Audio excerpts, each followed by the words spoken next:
Spoštovani gostje, dragi udeleženci današnjega omizja, hvala lepa za lep obisk. Bomo kar začeli. Slovenski analitik na Radio Ognjišče po včerajšnjem zjutraj je napovedal, da bo ta kampanja ena najbolj polariziranih, se pravi na levo in na desno, in da bojo udarci padali tudi pod pasom, tako v navednicah, kakor radi rečemo, in da bo tudi najbolj vsebinsko plehka, da bo teh soočenj zelo malo, oziroma ne bi bile zelo razprave tudi ideološke. Zato smo v Novi Sloveniji na Goriškem smo nekako se hoteli temu zoperstaviti in smo želeli, da se volilna kampanja tudi na našem območju začne vsebinsko. In ko smo razmišljali, katere vsebine izpostaviti, se nam zdelo ključno gospodarstvo, kajti na gospodarstvu lahko potem gradiš ostale vsebine, ostala področja od kulture, športa, turizma, javne uprave in tako naprej. Dovolite mi, da najprej predstavim naše omizje današnje, naše goste. Bom začel na moji desni. Dr. Aleš Štransar je slovenski podjetnik, znanstvenik in menedžer. Po izobrazbi je kemik, doktor znanosti. Kariero je začel kot raziskovalec, doktorat naredil v podjetju Octafarma na Dunaju. Svoje znanje je prenesel iz znanstvenega okolja v podjetništvo. Leta 1998 je v Ljubljani soustanovil podjetje Bia Separations. Leta 2011 se je podjetje preselilo v nove prostore v Ajdovščini. Razvili so inovativno tehnologijo monolitnih kromatografskih kolon, ki se uporablja pri proizvodnji cepiv, razvoju genskih terapij, bioloških zdravil. Dr. Štransar je bil večkrat nagrajen za podjetnike in inovacijske dosežke. Velja za enega najuspešnejših slovenskih visokotehnoloških podjetnikov. Pogosto poudarja pomen znanja, inovacij in poguma pri gradnji globalnih podjetij iz Slovenije. Aktiven je v razpravah o podjetniški svobodi, razvoju visokotehnološke industrije v Sloveniji, davčni politiki in konkurenčnosti države. Znano je njegovo kritično stališče do birokracije in poslovnega okolja v Sloveniji. Ima izreden čut za pravičnost, poštenost in delavnost. Dr. Jože Duhovnik, doktor znanosti z področja strojništva. Profesor na Fakulteti za strojništvo Univerze v Ljubljani. Dolga leta. Dolga leta je bil tudi predstojnik in vodja raziskovalnih projektov s področji razvoja in konstruiranja izdelkov, inovacijskih procesov, krožnega gospodarstva, sistemskega inženirstva. Zna povezovati znanost in gospodarstvo. Zna raziskave prenesti v industrijo, pri razvoju izdelkov upošteva trajnostni vidik. Ima mednarodne izkušnje, sodeloval je v številnih evropskih raziskovalnih projektih, predaval in sodeloval na mednarodnih konferencah. Poudarja pomen znanja, ustvarjalnosti in tehnološkega razvoja za konkurenčnost Slovenije. Dr. Duhovnik pogosto javno razpravlja o pomenu tehničnega znanja, stanju slovenskega visokega šolstva, inovacijskem ekosistemu v Sloveniji, trajnostnem razvoju in industrijski politiki. Z nami je tudi gospod Oton Filipič, je podjetnik in ustanovitelj družinskega podjetja Arlux, ki od leta 1990 deluje na področju senčenja zunanjih površin. Z inovatorsko žilico vztraja na podeželju in zaposluje kadre iz okolice. Podjetje deluje predvsem na slovenskem trgu z usmeritvijo v kakovost, trajnost in prilagojene rešitve za stranke. Podjetje zasleduje tehnični dovršenih izdelkov, ima tudi lastno proizvodnjo oziroma lahko prilagodi rešitve za stranke. Ima osebni pristop do naročnikov. Podjetniški model temelji na dolgoročni stabilnosti in kakovostni izvedbi storitev. Na prehodu generacij podjetje že prevzemata sinova, aktiven pa je tudi v številnih družbenih in kulturnih dejavnostih. Lep pozdrav vsem skupaj.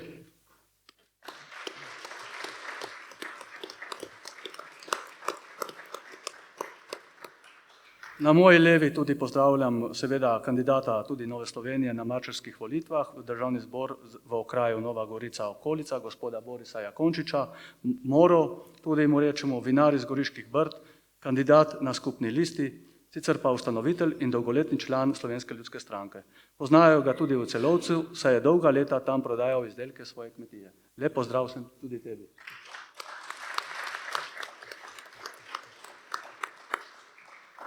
Z nami še gospod Franjo Rojc, lokalni podjetnik, nekdani predsednik območne obrtne zbornice Nova Gorica, ki je tudi predstavnik Fokusa, Marka Lotriča.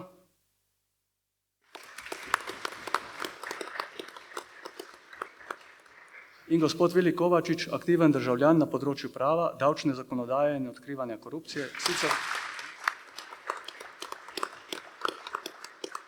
sicer tudi predsednik veteranskega društva Tigar 13. maj in društva Davkoplačevalci se ne damo. Tako, hvala lepa, to je za uvod. Zdaj bi pa rad naredil en kratek uvod, potem bom pa postavljal vprašanja. Goriška je bila nekoč znana po vinogradništvu, sadjarstvu, trgovini, obrti in malem meščanskem podjetništvu v 19.-20. stoletje. Pomembna panoga je bilo sviloprejstvo. Leta 1907 smo dobili bohinjsko železnico. Med obema vojnama pod Italijo so se naši kraji elektrificirali, napeljalo se je tudi vodo, modernizirale so se ceste. Po drugi vojni se je izgradilo mesto Nova Gorica, razvila se je lesna in pohištvena industrija. Tudi tekstilno gospodarstvo. Krepila se je logistika in igralništvo. Ustanovila se je zasebna univerza Politehnika, univerza v Novi Gorici. Trenutno so pokazatelji razvoja visokotehnološka podjetja, ki ustvarjajo največjo dodano vrednost na zaposlenega. Na Goriškem so to Mahle, Instrumentation Technologies, Via Separations. Kot podpora malim raziskovalnim podjetjem deluje v Vrtojbi Primorski tehnološki park, ki je pomemben inkubator za start-upe in visokotehnološka podjetja v regiji. Značilnost današnjega visokotehnološkega gospodarstva Goriške. Majhno število podjetij, a zelo visoka dodana vrednost. Močna izvozna usmerjenost. Povezanost v mednarodni raziskovalnimi inštitucijami. In kadrovski izzivi, beg možganov, omejen bazen talentov. Doktor Štrancar, kako vi vidite Goriško danes? Kje vidite, da smo razvojno šibki in kje so potencijali za njen gospodarski razvoj? Nova Gorica. Goriška. Predvsem mislim, da je ta Goriška precej raznolika. Da imamo center, ki mislim, da so zelo naprej, da imamo pa tudi ogromno drugih priložnosti. Da bom bolj konkreten, imamo Ajdovščino, ki mislim, da je lahko zgled v celi Sloveniji, kako lahko neka lokalna skupnost in tudi vodstvo občine pomaga pri razvoju, ne glede, da je župan iz liste socialnih demokratov, torej SDS-a, mi z njim odlično sodelujemo, torej na lokalnih nivojih, ja, vse te stvari očitno dajo, vse te razlike ideološke presežejo, ko pridemo na državni nivo, očitno so te stvari drugačne, ampak ja, jaz mislim, da Ajdovščina se zelo lepo razvija. Če pa pogledam Novo Gorico, pa mislim, da je tukaj ogromnih rezerv in da bi se dalo tukaj bistveno več narediti in seveda stvar se začne najprej pri lokalni politiki. Torej, če potegnem črto, zelo spodbudna in aktivna lokalna politika v občini Ajdovščina in po mojem zaspana lokalna politika v občini Nova Gorica. Imamo še kakšno goriško občino, ali Tolmin tudi spada v Goriški? Ja, še Šempeter-Vrtojba. Šempeter-Vrtojba, ja, to so malo manjše, ne poznam toliko. Ja, tukaj so še velike rezerve, sploh na Goriškem. Bo najbrž treba tudi način razmišljanja spremeniti. Mislim, da igralništvo ni neka popotnica z dolgi rok, da bo treba se usmeriti v izkoriščenje možganov. Glede na to, da smo navajeni relativno dobrih standardov, da želimo imeti dobre standarde, želimo imeti neko dostojno življenje, to pomeni, da to lahko dosežemo samo z visoko dodano vrednostjo naših proizvodov, storitev, izdelkov.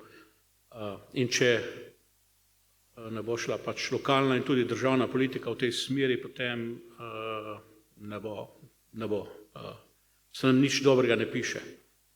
Tako, za uvod, za ogrevanje. Hvala lepa. Torej, lokalni nivo in odnos do podjetništva. No, do gospodarstva, ne bomo zdaj samo podjetništva. Ne bi bilo gospodarstvo širše. Do panog, ki prinašajo dodano vrednost, ki prinašajo dohodek, prihodek in tudi nek dobiček in zaposlujejo ljudi. In svoje dejavnosti pravzaprav omogočajo solidne, dobre plače. To gospodarstvo, podjetništvo, kakorkoli že temu potem rečemo. Hvala lepa. K temu vprašanju se bomo še vrnili. Omenili smo že tudi bohinjsko progo. Zveza NATO od članic pričakuje dvig izdatkov za obrambo in varnost na 5% proračuna do leta 2035.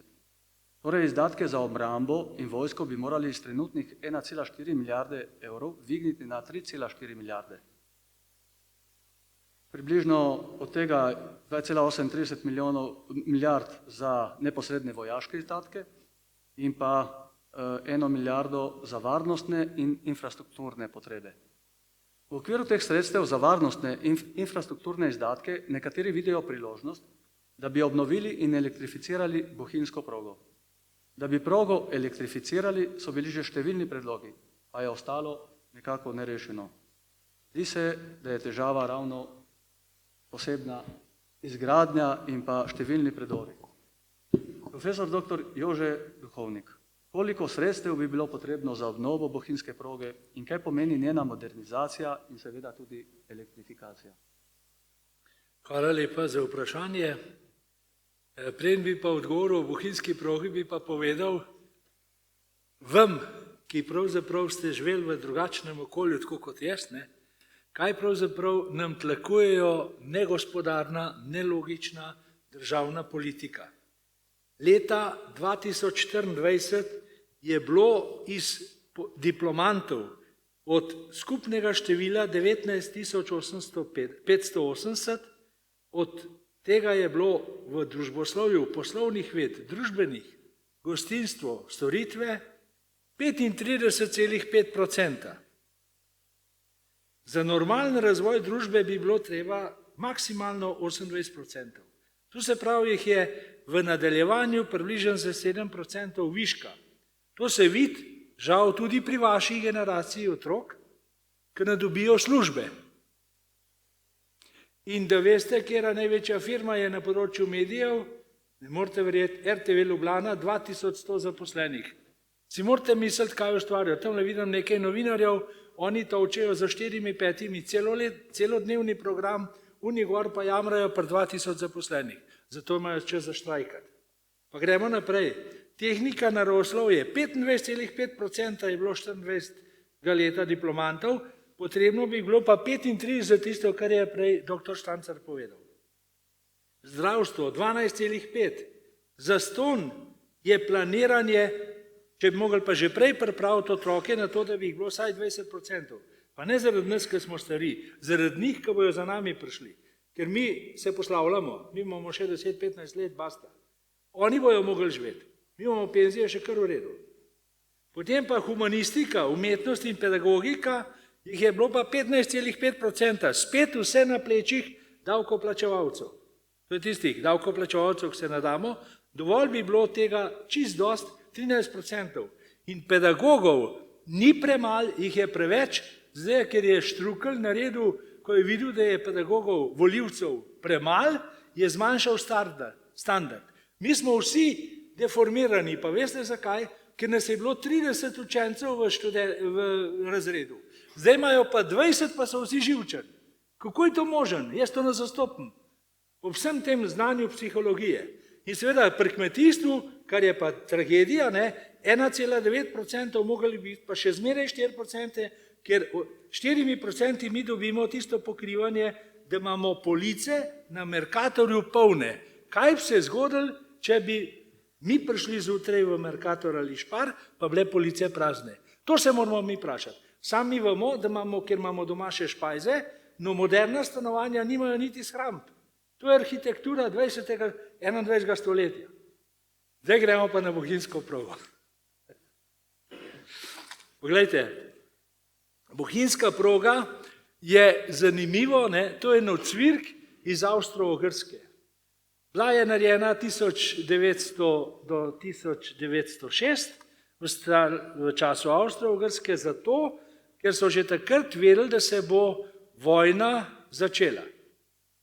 To je bilo približno 12 let pred pravo svetovno vojno. To govorim zaradi tega, ker vi ste starejši, pa veste, kaj se v Ukrajini dogaja in drugače jemljate zgodbo. In seveda, ko so takrat to delali, je bila ta železnica narejena pod tistimi pogoji, ki bi morali biti za tisti čas. In je dejansko pomembno vlogo odigrala. Razlika med vojnami prej in zdaj je izjemno velika. Ne govorimo o dronih, ampak govorimo o poštenem odnosu vojakov do civilnega prebivalstva. Če je bila prva svetovna vojna še gospodska vojna, je bila druga svetovna vojna navadno klanje in so bili civilisti več ali manj postavljeni kot obrambni ščit. To Slovenija, to krvavo bratomorno zgodbo vsi poznamo. Vojaki se niso tepli. Moj oče je bil oficir SHS-a in je vedel, kaj je vojak. Bil je tudi v partizanih, ki jih je učil kot oficir kriptografije. In je rekel, to je bilo navadno klanje, mesarjenje. Nobenega spoštovanja do civilnega prebivalstva. In vaš konc je bil izseljen pred prvo svetovno vojno in potem so naselili noter vojake, tisti se ne pa tepajo. To je poštena vojna. To, kar je pa zdaj, je pa navadna barabija, deformirana duševnost, kako se tolče. In zato je bila za tisti čas bohinjska železnica bistveno bolj pomembna, kot pa vsa naša načrtovanja. Zdaj pa, če bom zelo nakratko povedal, glavni objekt v bohinjski progi je seveda bohinjski predor in ne morete verjeti. Za hec, ker vsi govorimo o umetni inteligenci, sem si privoščil danes, veste, dopoldan, sem rekel, se moram malo pripraviti, da vam bom povedal. In kaj piše v teh odgovorih? Vrednost 425 milijonov za to, da bi dobili 100 km na uro za potniške vlake in 80 km za tovorne vlake. Tovorni vlaki imajo pa 1600 ton. To je zdaj za tiste, ki niste toliko seznanjeni s tem, promet na železnici se obravnava. Potniški vlaki to so relativno majhne kompozicije, to je tam do 250 ton teža, Vse, kar je pa s tovorom, pa se začne resno od 1600 pa tja do 2000 ton na vlak, na vlakovno kompozicijo. Koprska recimo je 2000 ton. Jasno je, da so to potem čist druge lokomotive, vendar je zato potrebno tudi imeti dober ustroj spodaj in zato je treba imeti tudi pravo odločitev o elektrifikaciji. Potem se je pa zgodila druga svetovna vojna in Italijani so imeli do Rakeka so imeli enosmerno progo, ker je v Italiji bil razvoj enosmernega toka. Tesla, nesrečnik, je Edisona prepričal, kako bi šli na izmeničen tok, pa mu nič izratov. Zato je tako končal, kot je. Edison, Amerikanc, ko je Tesla umrl, je pogruntal, da je pa to le boljš in je tudi on šel iz enosmernega toka v izmeničen tok. In zato smo mi zaradi traparije iz Rakeka do Ljubljane ostali na enosmernem toku, medtem ko cela okolica, Italija, Avstrija, Madžarska in Hrvaška imajo izmeničen tok. In zdaj, mi ne bomo tega več plačevali, ampak vaši otroci, ko boste dan prišli in povejte, kaj jim delajo tisti piškuri, ki še računa za 5-dnevno prenočevanje ne znajo ponarediti.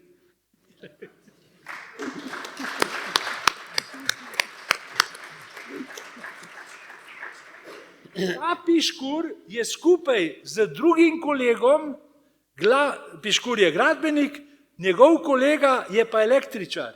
In on ne zastop da če imaš ti majhno produkcijo izolatorjev, da so ti izolatorji lahko cenejši za 25 kV omrežje kot za 3000 voltov napetostno.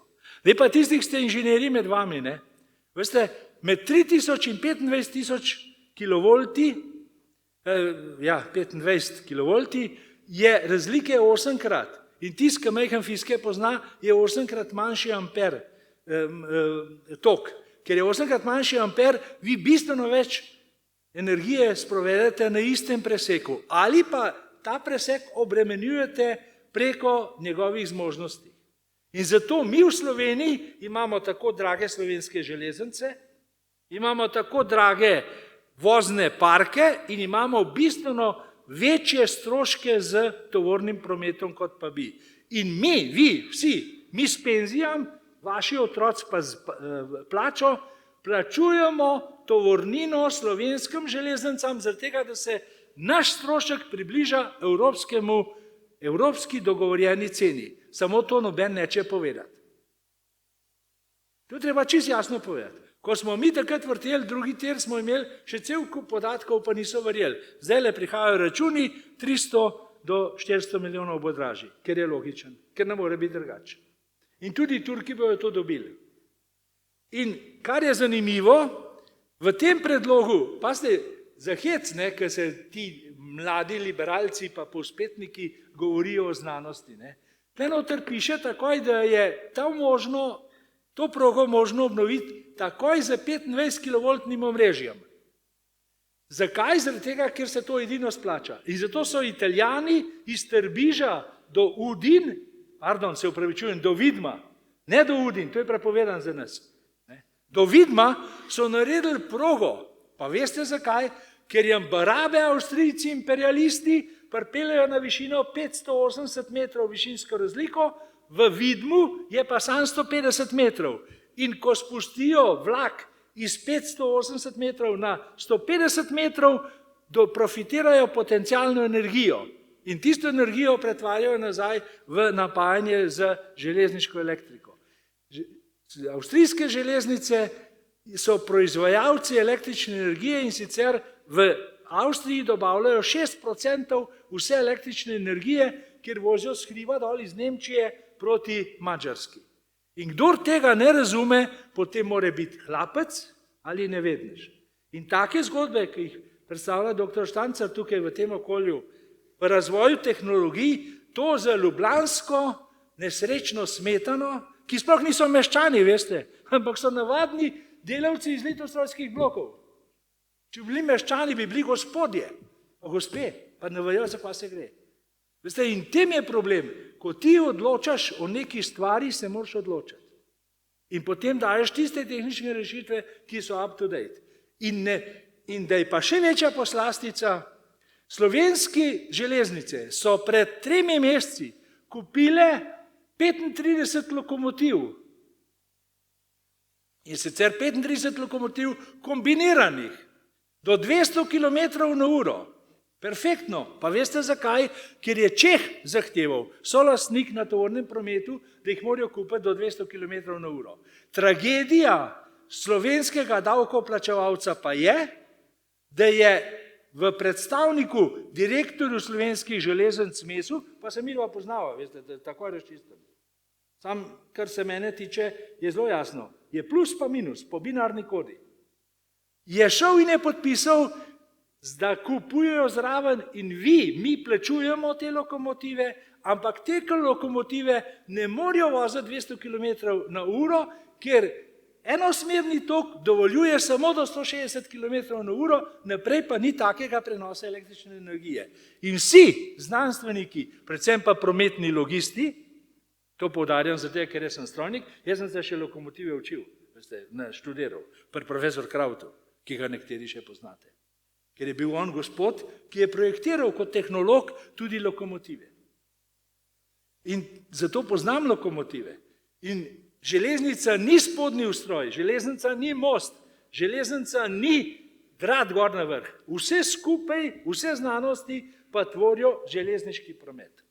In glavne probleme na slovenskih železnicah je to bom še povedal, ker je treba, vidim, da je perfektna publika, ne, in je prav, da veste, Slovenske železnice bi se mi vsi vozili z vlakom, pa veste kdaj, ko bi vlak prišel točno na železniško postajo in odpeljal točno železniške postaje. Če pa strojevodja, član sindikata, strojevodi določa meni ritem, da mi jaz zamudil 15 minut na šiht ali pa na sestank, potem pa jaz ne bom vzel slovenskih železnic, ampak bom vzel oseben avto. In dokler ne bo osnovnega reda, da mora vlak pripeljati na postajo točno in odpeljati točno, toliko časa to ni možno govoriti o resnih slovenskih železnicah. Da ne govorimo o enodnevni zamudi. Iz Ljubljane mi nimamo Intercityja v München, ne zato, ker Nemci ne marajo.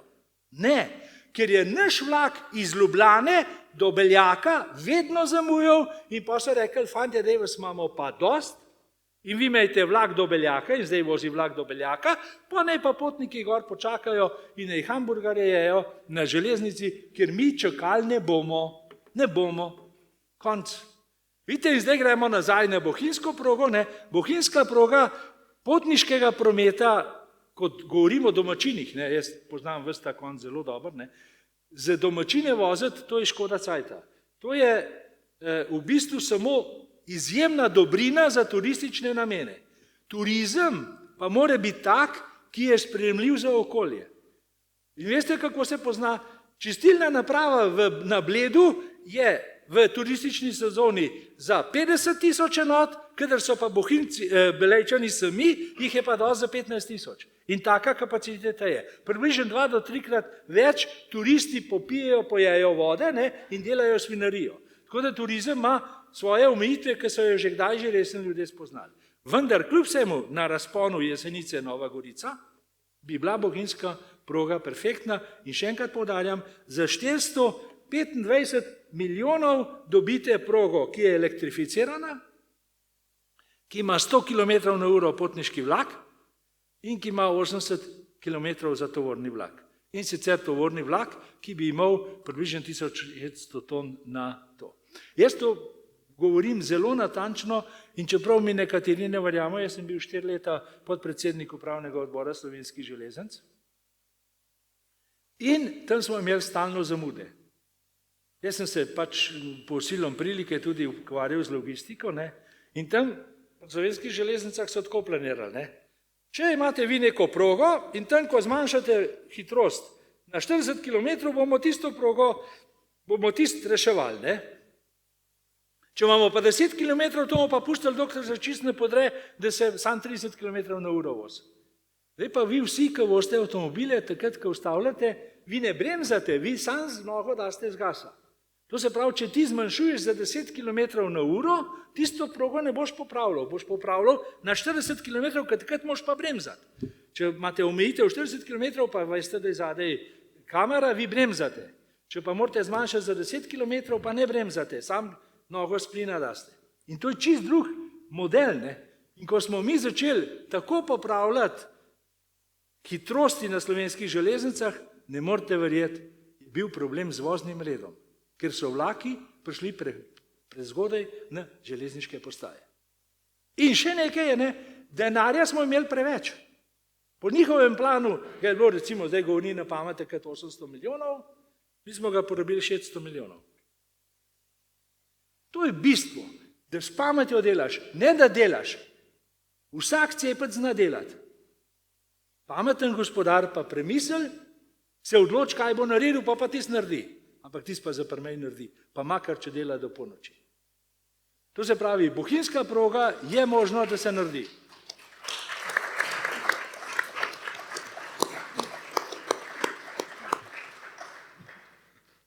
Z nami so lokalni podjetniki, kot sem rekel, gospod Oton smo predstavili, ga pa vsi zelo dobro poznamo, saj je izjemno vpet v naše lokalno okolje in na drugih področjih družbenega delovanja, ne zgolj podjetništva.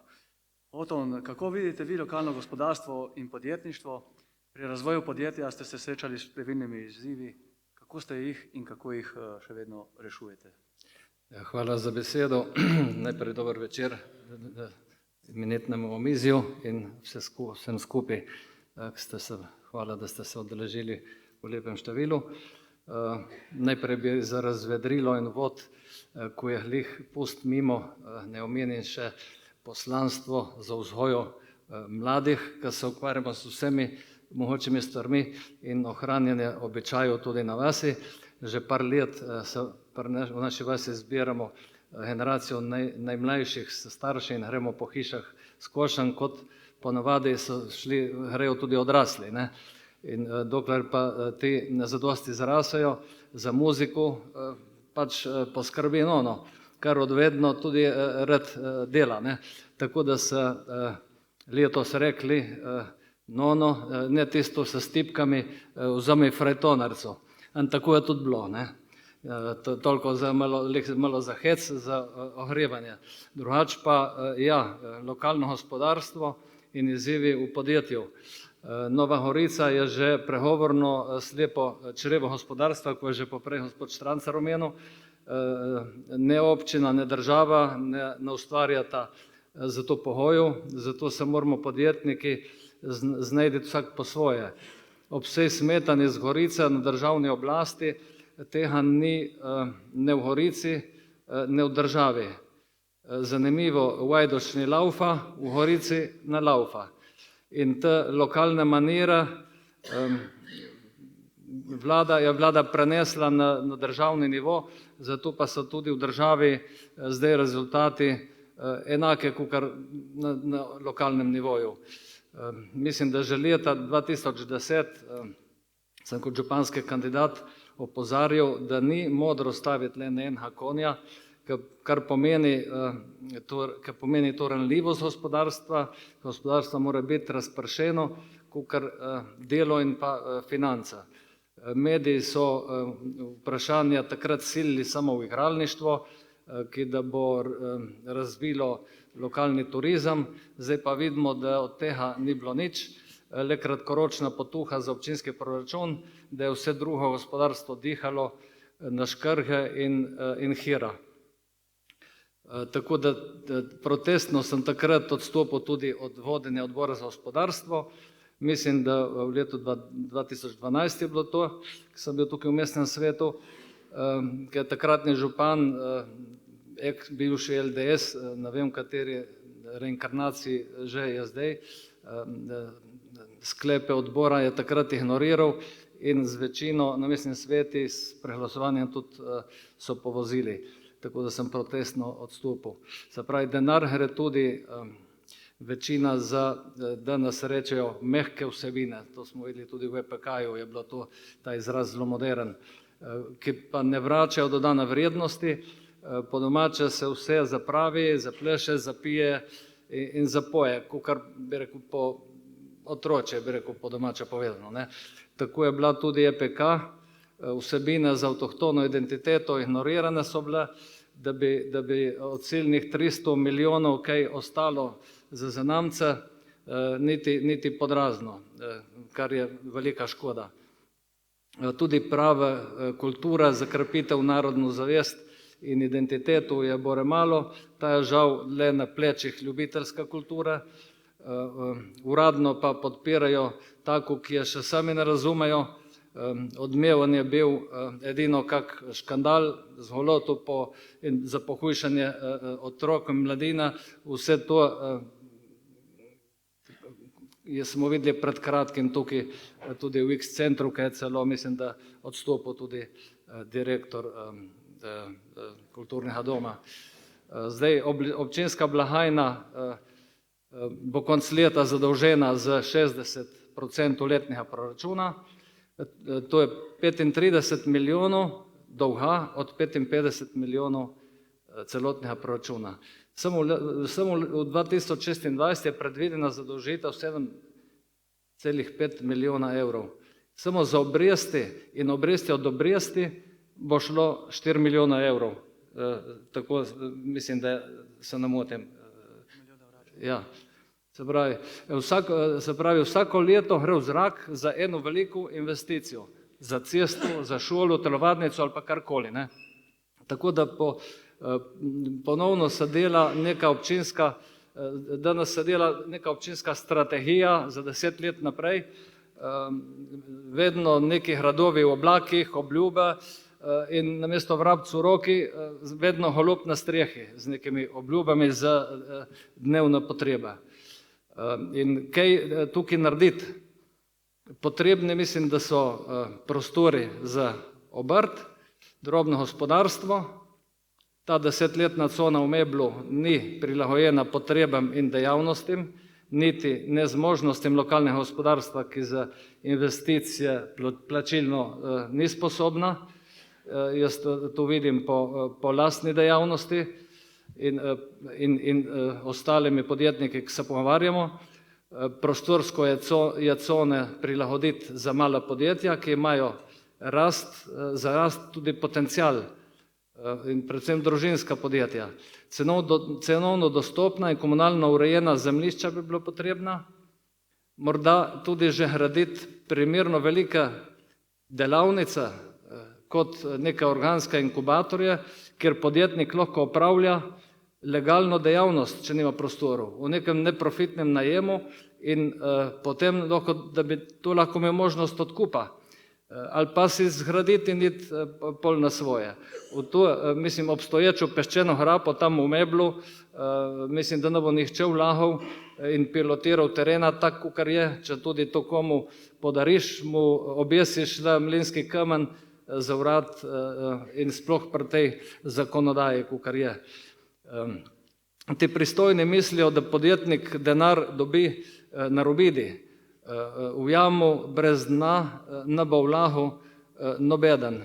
Sploh pa ne slepo na zalogo, tako kot je bilo tista cona v Meblu tam zasnovana, taka ponudba smo dobivali, še preden so začeli tisto tam urejati. Eno je iluzija z mestnih pisarn, drugo pa kruta gospodarska realnost.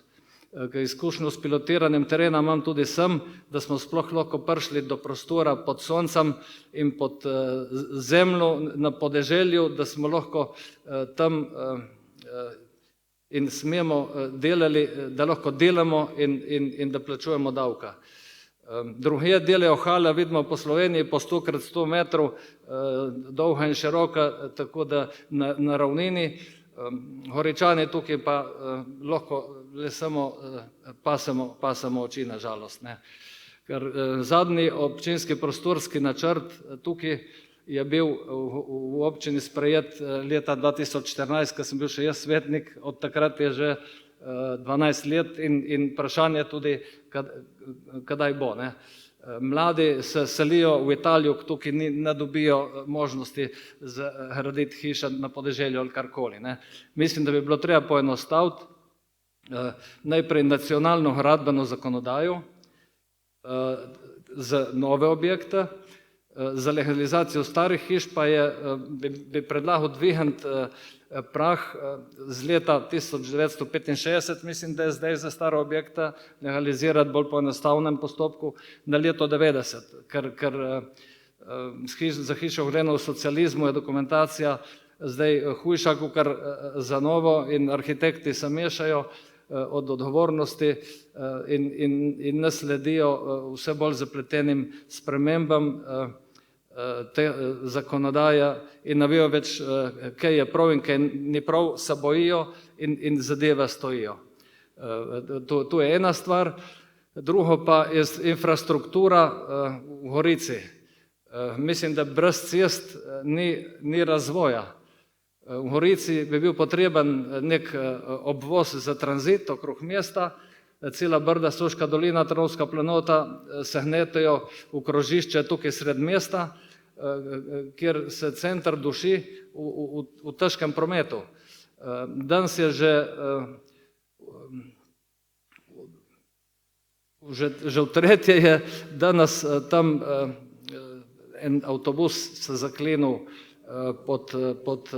pod most železniški v Solkanu, kjer je tam odzadi edina malo podobna obrtna cona, tako da niti ta nima primernega dostopa. Mislim, potrebna so obvoznica tudi na podeželju, okrog vasi, za tranzit in protočnost prometa. naprimer v Harharju, zdaj nova občinska študija predvideva, ko bo predstavljena zdaj drug teden, avtobusno obračališče v centru vasi, sredi edino urejenega parkirišča, bi to še to podirali. Ob domu krevna skupnosti, dvorani, igrišču, šoli, hostilni, cerkvi, župnišču in vse infrastrukturi tam bi to natlačili, tam, kjer je promet sa Ščepovansko doline in najbolj vitalen del, bi rekel, celotno Trnovsko-Banška planota, ker bi mogla biti tam, bi rekel, občinsko središče in šola in vse je tam. Ne. Tako da še krožišče Prevelo na državni cesti smo mogli tako rekoč izsiliti mimo občine, da je malo podobno tam 4-krako krožišče ratalo, zdaj, ker mislim, da je za vzgled verjetno celi občini. In človek se vpraša tukaj, kje so urbanisti? Povsod se urejajo parkirišča in centri brez težkega prometa, ureja se pretočnost prometa, tukaj pa ravno obratno. To jaz ne razumem. In se pravi, turizem, kmetijstvo in gospodarstvo rabi ceste. Kukar telo, ko rabi žile, da funkcionira. Če so pogoji, se gospodarstvo razvija samo. Širitva 1,5 kilometra državna cesta od Ravnice do Trnovega, ker se je takrat končalo s krožiščem, cel mandat ni mogoč. Pa imamo na vladi, bi rekel, tukaj domačina. Se pravi, leta 2010 je bila ob moji kandidaturi za župana recimo neka vizija razvoja Goriške, ma to je že 15 let od tega. Tudi recimo kolesarski turizem, razvoj družinskega turizma na podeželju. Pač neka vizija je bila tukaj, ko imamo največji center padalcev v Evropi, se pravi, neko vzpenjačo tam na Ljaku narediti, ki bi oživila in okrepila, bi rekel, pljuča Trnovska in Banška planota, se pravi, s turizmom. Ne? Ker Trnovsko-Banška planota je več kot polovica ozemlja mestne občine Nova Gorica in ima drugačen značaj od mesta. Tukaj je kmetijstvo in s tem turistične lepote, tam tudi s tem gospodarski potencial, ker nismo, Trnovska-Banška planota, nismo pač svoja občina in smo izgubili tudi ta demografska sredstva, ki bi lahko temu oživljenju prispevala. Tukaj pač so nas zavajali in so nas onemogočili. Takrat smo poskušali občino narediti, smo uspeli neko listu, do tam več ni šlo, ker pač nam ni bila na državi vlada naklonjena takrat, ko je bilo tukaj lokalna možnost. Ne? In ob sedanjem odnosu slišim, da se zapira še edina sirarna tukaj na Banški planoti, v Batah, kar je, mislim, da je katastrofa za podeželje. Druga vzpenjača bi bila, se pravi, ta vzpenjača Lijak bi služila pač padalcem in razbremenila tudi cestni promet, obenem bi služila kolesarskemu turizmu po Trnovski planoti do Lokvi in Čepovana, da ne govorimo o turistični atrakciji, kljub električnim kolesom bi razbremenili ozko in nevarno cesto Sovkan-Trnovo, ker zdaj kolesarji dihajo hlape vozil in so izpostavljeni nevarnosti in med kolesarji so bile tudi žrtve že, ne? Ker je nevarno, ker je ozka cesta.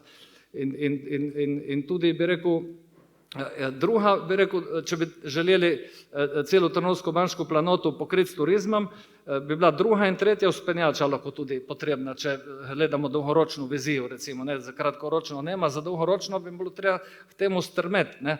Se pravi, druga vzpenjača, kar pride s kolesarjev z Čepovana do Lokovca, in da pokrijemo Banško planoto, ker pridejo kolesarji z Banšc do Grharja, še vzpenjača po hrbtu na Sveto Goru, ne, ker je tudi že tista mountain bike kolesarska steza do Soče dol. Ne, tako da bi lahko bili, bi rekel, tam družinske turistične kmetije bi živele turizem, za en teden bi lahko kolesarili po planoti. In tukaj bi se zadeva oživela. Ne. Da ne govorimo pa od potencijala drugje, tam na drugem delu, bi rekel, občine Gorica je vinarstvo in mislim, potencijalu je ogromno, samo vprašanje, če je kdo vidi ali pa je to kdo zainteresiran za to od pristojnih. Ne. Tu je žal stanje duha pri nas, ki ga generirajo sedaj vladajoči, tako da bo posledično ostala prazna občinska in državna blagajna, socialna in zdravstvena.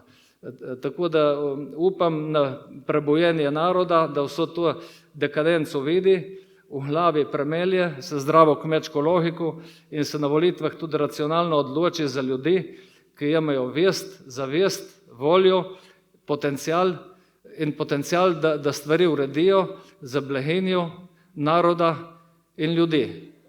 V nasprotnem se nam piše revščina za vse, ker na tak način se podjetništva ne želi jeti več nobeden. Sploh pa ne ta mladi, ker se eni tudi če je permisivno vzgojene in sebično usmerjene generacije, ki smo ji priča, pa sploh ne, in še kar jih je teh mladih še sploh ostalo. Ne. To je še naslednji tudi demografski izziv. In kot tretje, ki je bilo vprašanje po izzivih skozi razvoj podjetja in kako jih rešujemo. Ne. Ko bi vedel, kaj me čaka na tej poti, si iskreno ne bi uničeval ne zdravja, ne življenja. Tako da sem začel v eni stari najeti porušeni štali, brez strehe, hkrati za ženo zidala hišo z delavnico, ki je splačal leta 1989 teoretično ne bi spravila pod streho 200 let. Zato sem šel tudi v dejavnost, v polobrt, poročila sem za ženo, ona pri 19, jaz pri 20 letih, kar mladim tudi vsem priporočam, da jim ostane za kaj ustvariti in tudi za življenje na stara leta. In tudi, da mladi očetje in mamice imajo še moč zakrotiti otroka, ki so vse bolj, bi rekel, živi danes in zahtevni. No, po vojni 91 so z ženo, z dvema majhnima otroka, tudi se po tej delavnici, ko smo rodili v tej štali, selila še v drugi najem, v župnišče, v kleti hiše, nove sva začasno uredila delavnico, pred vselitvijo v klet pa še morali urediti uporabno dovoljenje za celotno naselje, elektrifikacija, telefonija, če ne električnega priklopa za delavnico ne bi bilo. Cesta v naselje do hiše je tudi še bila blatna, prostore smo postopoma dograjevali po korakih in vse smo vlagali pač v dejavnost. Ne. Tudi ceste smo uredili, vodovod in tako naprej. Zdaj so mi pole na hrbu dali spotoma še 15 let vodenja krajevne skupnosti, tako da nekaj smo tudi je bilo koristnega od tega. Ne. Se pravi, na evropski razpis za dejavnost smo se prijavili samo enkrat in nikoli več. Tu vam bom pa zdaj povedal, zakaj. Leta 2007 smo šli v širitev prostoru z življenjsko investicijo, smo na razpisu padli in se od takrat na noben razpis za sredstva nismo več prijavili. Škoda časa, energije in živcev, ker so ta sredstva po moje rezervirana po izkušnjah samo za prvorazredne. Rešila sta nas 2 bančna kredita v švicarskih frankih, ki smo jih v 10 letih, hvala Bogu, uspeli poplačati s trdim delom in odpovedovanjem življenju in zdravju. Kljub perspektivni dejavnosti smo ob prostorskih težavah, smo v težavah tudi s strokovno delovno silo smo bili v težavah. Ker vemo, da na Goriškem je po letu 90 ves tehnični kader pobral hit, igralništvo. To je bilo gorje, ne le za podjetništvo, ampak tudi za uničena številna družina, spremenila se je morala in tudi mentaliteta ljudi. Posledice in perverznosti se iz dneva v dan bolj kažejo in le še stopnjujejo. Posledično v krizi tudi drobno gospodarstvo, ki ni primernih kadrov. Poleg visokotehnoloških podjetij, kot je bilo rečeno že poprej, je potrebno vlaganje v ostalo drobno gospodarstvo, v nasprotnem že zdaj nima več kdo servisirati osnovnih življenjskih potreb. Ne elektro, ne strojnih inštalacij, ne popraviti kakšna kljuka, ne zavariti kakšnega tečaja na ograji. Tako pelje, da ne bo imel kdo. Zgolj neka eksotična službica z električnim kolesom, kakor si mislijo v mestu od 7 do 3, sociale ne bo napajalo. Za voženje šolski sistem vemo že s tisto reformo od Slavka Gabra, LDS, v 90-ih letih, ki nam zdaj v 7. reinkarnaciji isti vladajo, tudi danes in vidimo, kako gre. Ne? Po tej poti grejo vsi študirati Ljubljano do penzije, pole pa vegetirati tam na Metelkovo, zahtevati pravica, ne vem kdo in s čem, ne vem kam bo to peljalo, ne vem kdo bo to napajal. Če odmislimo špekulanta in migranta, ne vem s čem bomo to napajali vse, ne? Če noben ne bo delal. Take stvari me vznemirjajo in me vznemirjajo. In v podjetju imamo tudi učno delavnico za tehnične poklice. Pa interesa za to ni bilo. Kljub ponujenim štipendijam, ki bi rekel, tukaj zbornica je ponujala štipendije, tujcev pa absolutno ne zaposlujemo. Rejši zapremo dejavnost, kot da bomo tujce zaposlovali. Toliko sem pa lokal patriot.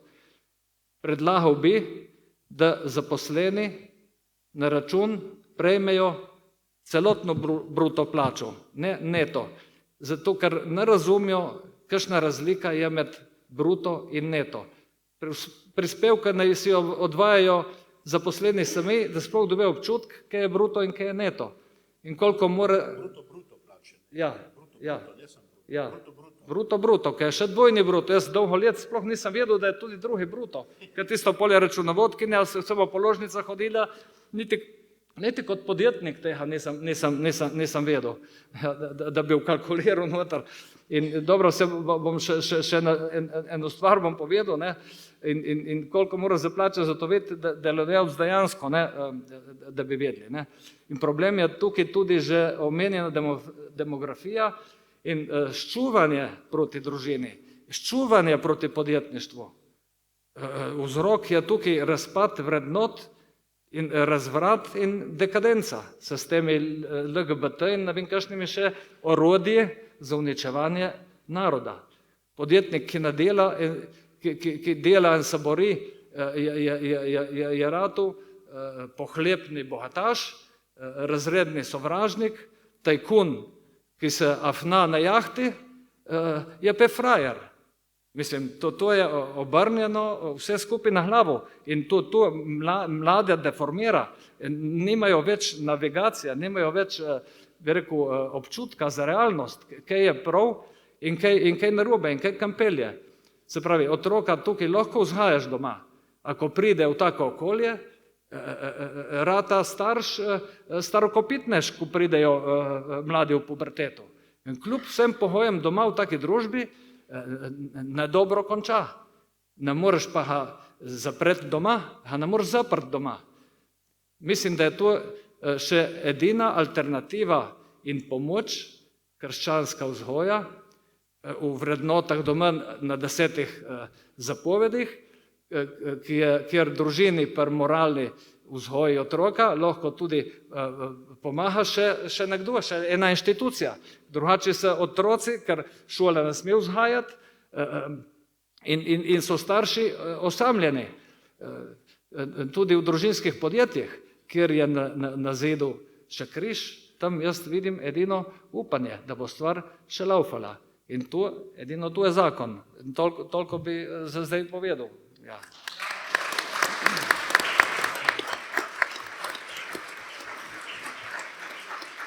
Ja, Oton, ki začne, gre na vsa področja in obdela tematiko celostno in odprl si ogromno stvari, recimo res Solkanska industrijska cona je v bistvu brez pametnega dostopa, Zaprli smo en Prvomajsko in zaprli smo po Lavričevi, s kamionami hodajo noter, ne, to smo tudi že prej opozarjali in vendarle se je šlo tu naprej in zdaj vidim tudi po medijih, da mislijo v bistvu tisto cono bomo prej slej maknili od tam, oziroma je predvideno, da gre ven iz mesta. Druga zadeva, ki se dotaknil, so te dolgotrajne postopki, to je res, če se karkoli lotiš, enostavno moraš izsiliti, se moraš lotiti, delati na pol na črno, na pol brez dokumentov in pol postopoma tu pridobivaš papirje in tako naprej. Tu bo morda pol tudi izpostavil gospod Franjo Rojc, gotovo poznate primere, če češ ogromno teh obrtnikov lote v garaži, brez papirja, bolj ali manj na meji zakona in pol nekako tu postopoma pridobivaš, ma drugače, če bi gledal po črki zakona, tu enostavno ne začneš, enostavno ne začneš. In tu je problem. Ogromno teh istočnic si imel vsaka, mislim, je prav, da si izpostavil. Mi gremo pa naprej, na kmetijstvo smo tudi omenili, uvodoma smo že naredili, omenili. Zadrževalnik Vogršček je obnovljen in sedaj je v upravljanju se strani ministrstva.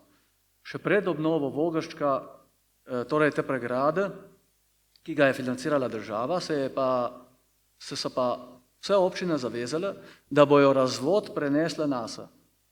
In s 1.1.2024 je razvod prišel v upravljanje občinam.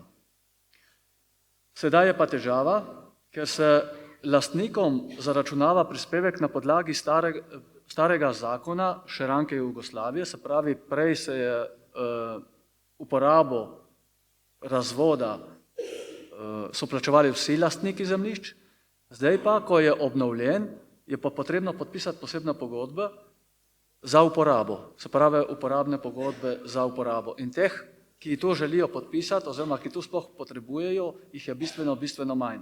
In seveda je odpor pri teh podpisnikih, ker se bojijo, da bojo mogli vse to, kar je bilo zdaj porazdeljeno na 40.000 lastnikov, bo zdaj 3.000 lastnikov. In seveda tu so bistveno enormni stroški in tega se bojijo novi, se pravi uporabniki. Uporabnikov je manj, kmetov je manj in tu je ta problem, kako naprej. Zdaj, jaz bi povabil zopet doktor Duhovnika, da malo pokomentira, no, če lahko.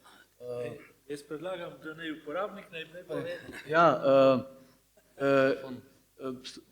z nami seveda je tudi kmet iz Goriških Brd, tudi tam se trudite tu vzpostaviti.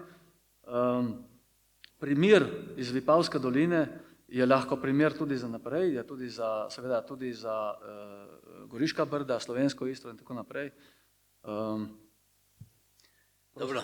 Dobro večer.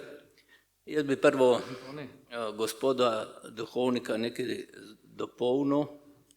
V temu, jaz sem zdraven, da sem kmet, jaz sem tudi napravil šole avtomehanika, jaz sem 2 leti testiral motorje in tudi vlakovne motorje, dizel motorje.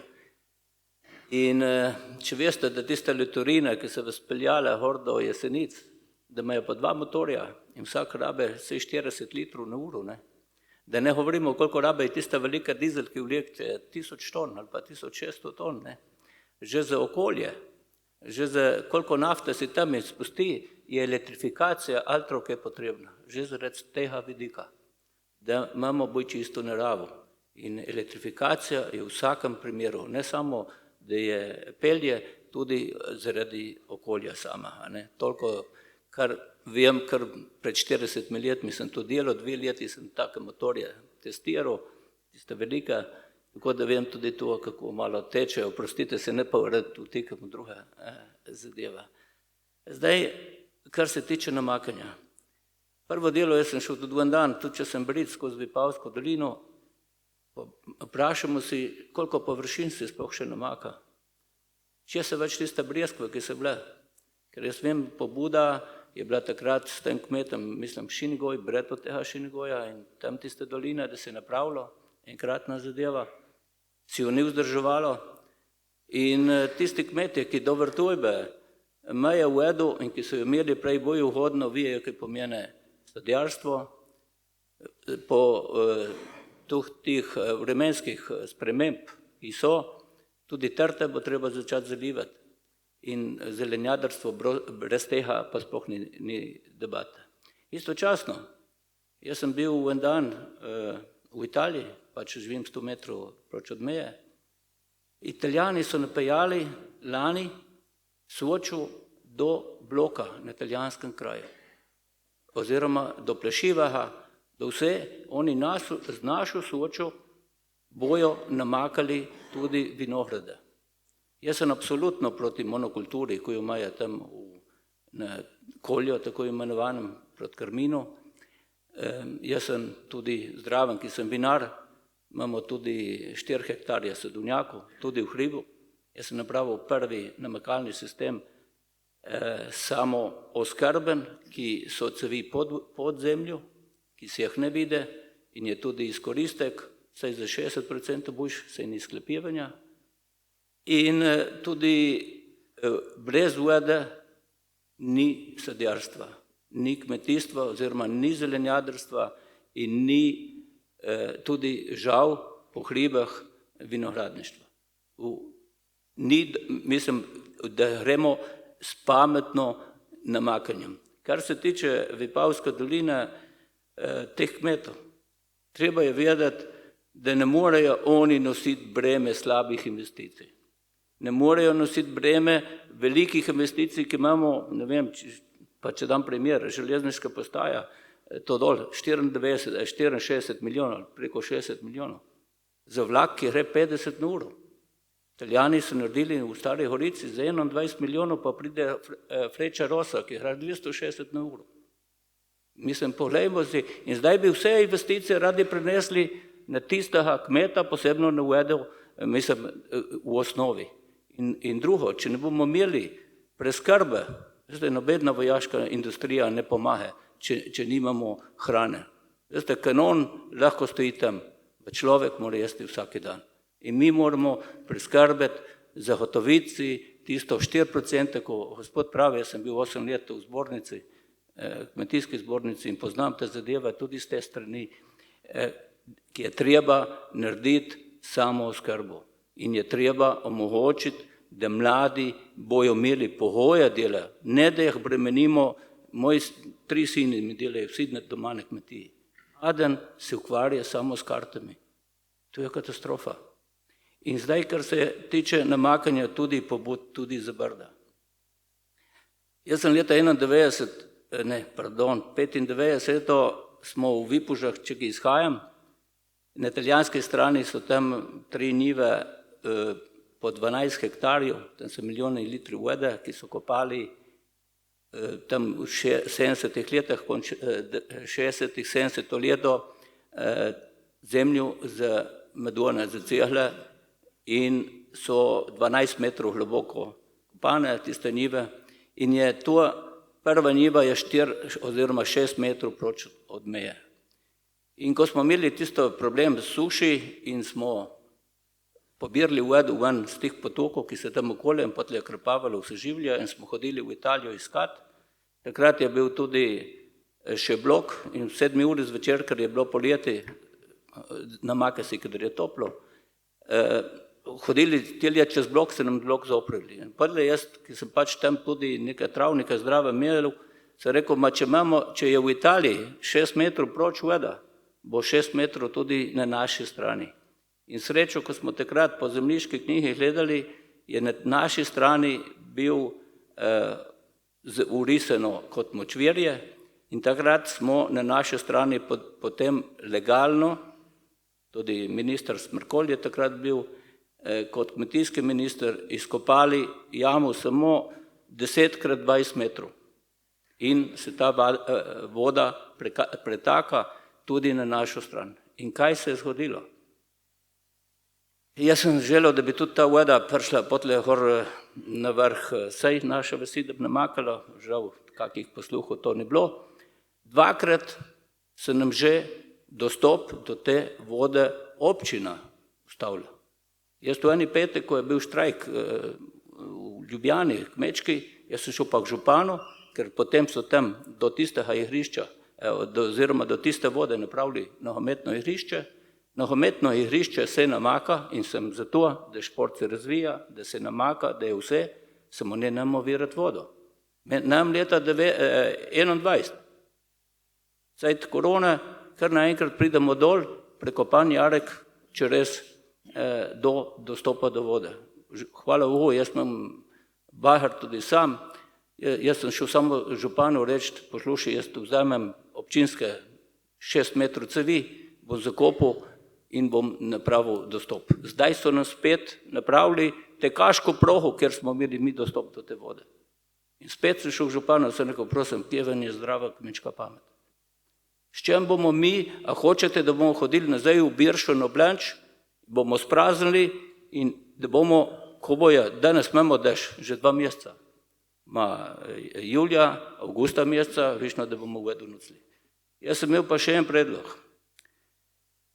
Leta 2004, do takrat sem bil tudi predsednik 12 let te vinske kleti Goriška Brda, zadruga, in na tistem zadnjem martinovanju sem srečal tistega prva oziroma druga direktorja, ki so ga takrat imenovali, Davida Valentinčiča, ki je bil direktor Elektro Gorice potem. In jaz sem mu takrat rekel, poslušaj, in takrat tisto luknjo dol je bil on in je bil tudi operativc in smo tisto tudi naredili, tisto, ko sem prej rekel. In potem sem rekel, poslušaj, ti že, ki imate elektrodenar, pa vse, pa imamo avče, ne? Zakaj ne bi naredili mi praktično avče 2 oziroma na kolobalar pretočno črpalko? Da bi 11 mesecev praktično bi lahko elektriko ustvarjali, en mesec minut sem uvedel. Ponovadi pride, jaz vem, ki imam sadje, kadaj je treba tudi aprila meseca že kot cveti zalivati, ma ponovadi to pride tam konc junija, sredi julija, ko se temperature presegajo 30 stopinj. In bi naredili koristno na 2 straneh. Po ene strani bi ustvarjali elektriko, po drugi strani bi potem danes napejati vodo s temi alkatencevmi, pa stroji se čisto drugačni, tudi bilo možno. Je rekel, da je prosim, samo umaknem se in ne mi spet govoriti neumnosti. Mogoče je neumnost. Vendar bodočnost brez namakanja v kmetijstvu ni. Zapomnite se. Hvala.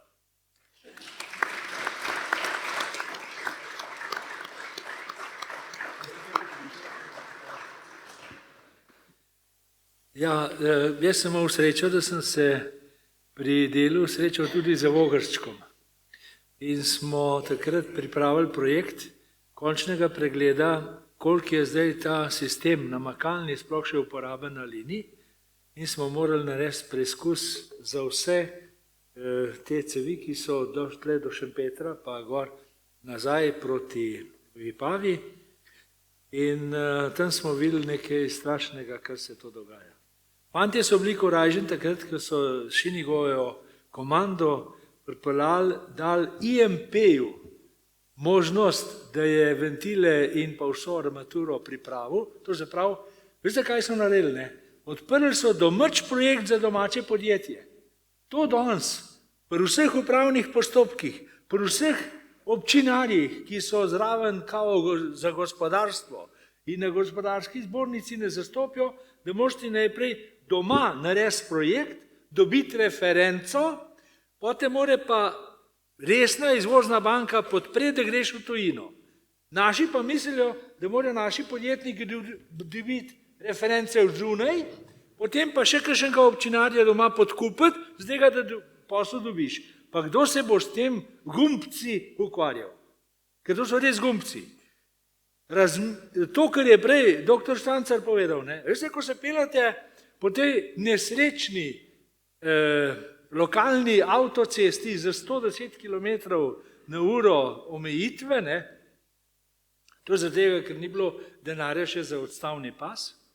Prideš iz nekega področja hriba, ki se cel življenje poseda. Pa je mogla tam je cesta, samo zato, da imamo mi manjš penzije. Pa veste, zakaj imamo manjš penzije? Zdaj, ker moramo toliko plačevati za to traperijo. Če bi šla po levi strani, ne bi bilo posedanja. Ampak takrat je morala je tam. Za vzorec neumnosti. Jaz poznam malo strategijo teh slovenskih projektov, ne, in zato zmeraj take primerjave dam, da bi se ljudje morbiti zbrihtali, saj se ne bojo. Se ne morajo. Ker pogledajte, pa pridete v Vipavo. V redu, Vipava, staro naselje, bistvenega razvoja. Ni Vipava kot Vipava.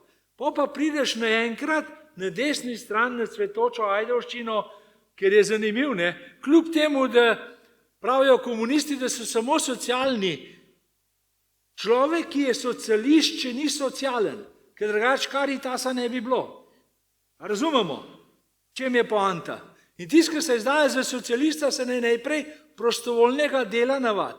Ne, da ima plačano službo kot prostovoljc, kot gospa Novakova, parlamentarka. Ona je plačana, ona nikoli ni zares pošteno delala. Veste, kaj pomeni? Ko je šihta konc, da se 4 ure podaljšaš, ampak ne, da imaš plačane nadure. Zastonj.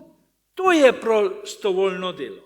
In pa prideš mimo Ajdovščine, vidiš vse cvetoče, pa padeš v to nesrečno Gorico, ki je pa meblo na lev stran, mip na lev stran, tragedija. No, in tem je bistvo, da imaš ti v okolju ljudi, ki so progresisti in ki znajo tudi kaj zrihtati. Ker vse to je odvisno od tega, ali je to, kar ste vi, je Končič prej povedal, so bili ljudje podporniki, ki so vedeli, da je voda za dvojni namen, pa so to naredili. Lahko prideš pa k enemu bučku, ki tega ne zastop in prav tega pa ni možno narediti. In stoji, dokler se mu mandat ne izteče. Zato je treba mandate menjati. Tisti, ki neče delati, marš ven, nimaš kaj tam delati. Briši kuči. Vete, zdaj pa pri Vogrščku, ne? Vogršček je narejen za 1200 hektarov. Napajanja je aktivnega približno tam za 950 hektarov, nekaj je treba še povezati, pa gor pa dol, in potem je zadeva na 950 hektarov. Dejansko se je še napajali tam pred 7 letom 540 hektarov, v zadnjih letih je samo še 200 hektarov. Zdaj si pa vi zamislite, cel FI 800 mm bo plačeval teh kmetov za 200 hektarov, pa ta more biti nor, neprišteven za Svet Marije Devico Pol v Ljubljani, vi imate Idrijo gorle za take nesrečnike, ne? Ta ne paše v normalno življenje. In zdaj pa gremo naprej. Če država, kakršnakoli ministrica je z kakšnega lokalnega bifeja, ki zna sam kavo kuhati, če tako ministrstvo ne razume, da če hočeš ti oskrbovanje hrane zagotoviti, zato sem jaz takrat pač počasi stopil ven iz tega kolovrata, ker sem skozi govoril. Gospodje, to kmetje, obstoječi, ki so, ne morejo sami plačati. To mora država investirati, pripraviti pod investicijo, potem pa počasi začeti navaditi ljudi, da plačujejo. V tem primeru, bodimo pošteni, ni bilo plačevanja skozi, novejši imajo vsi namakalni sisteme, ki morajo plačati in ti ne moreš do človeka priti, da boš pa plačal tok pa tok in kar poprek. In treba s pametjo narediti. Tega ni bilo možno, zato se je to preneslo na občine, potem seveda pa vsaka občina za sebe gleda in kako bo iz tega sistema prišlo ven v normalno obratovanje, pri taki kilometraži, jaz sem predlagal, sem se omaknil nazaj, pa sem rekel, pa dajte saj primarc investirati, kot država. Sej to, a veste, vi zasedate področje ne za tem, da meje potegneš za graničarjem in za srbskimi oficirji. Ti zasedaš področje za ljudmi, mladimi, ki imajo otroke, ki hočejo dan prideti in naredite naselje. In tam je slovensko naselje, kjer imajo slovensko šolo. Za pivško in pištolo se ne osvaja več zemljišča. Ti zemljišče osvajaš za produkti, za življem, to se pravi, moraš otroke delati, mi sicer ne smemo več, pa ne moramo, ampak drugače pa to je edin pogoj. Otroke delati. To je edina zgodba.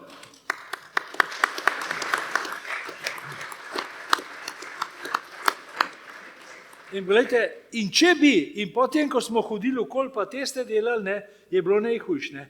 Otroci od kmeta, ki je še imel namakalni sistem priključek, so hodili v Italijo na dninarstvo, to bi bilo za vse učiteljce AFŽ-ev, ki je zelo pomembno, v Italijo k fašistom na dninarstvo so šli ubirati poljščine iz namakalnih zemljišč. On pa ni mu doma ljudi, da bomo to delali. Vidite, in ko enkrat to prideš do tega razkroja, ne, potem je komunistični manifest iz leta 1894 potrjen. Ker v prvem komunističnem manifestu je pisal, da komunizem more razvrednotiti družinsko življenje, ker je tam največja opozicija proti razvoju človeštva. To piše v prvem komunizmu. Zato, če boste kdaj kjer hodili dele, kot je pred volitvam, naj objavijo komunistični manifest v celoti, z vsemi detajli, pa se boste zgrozili, kako vi čudno živete. Hvala lepa.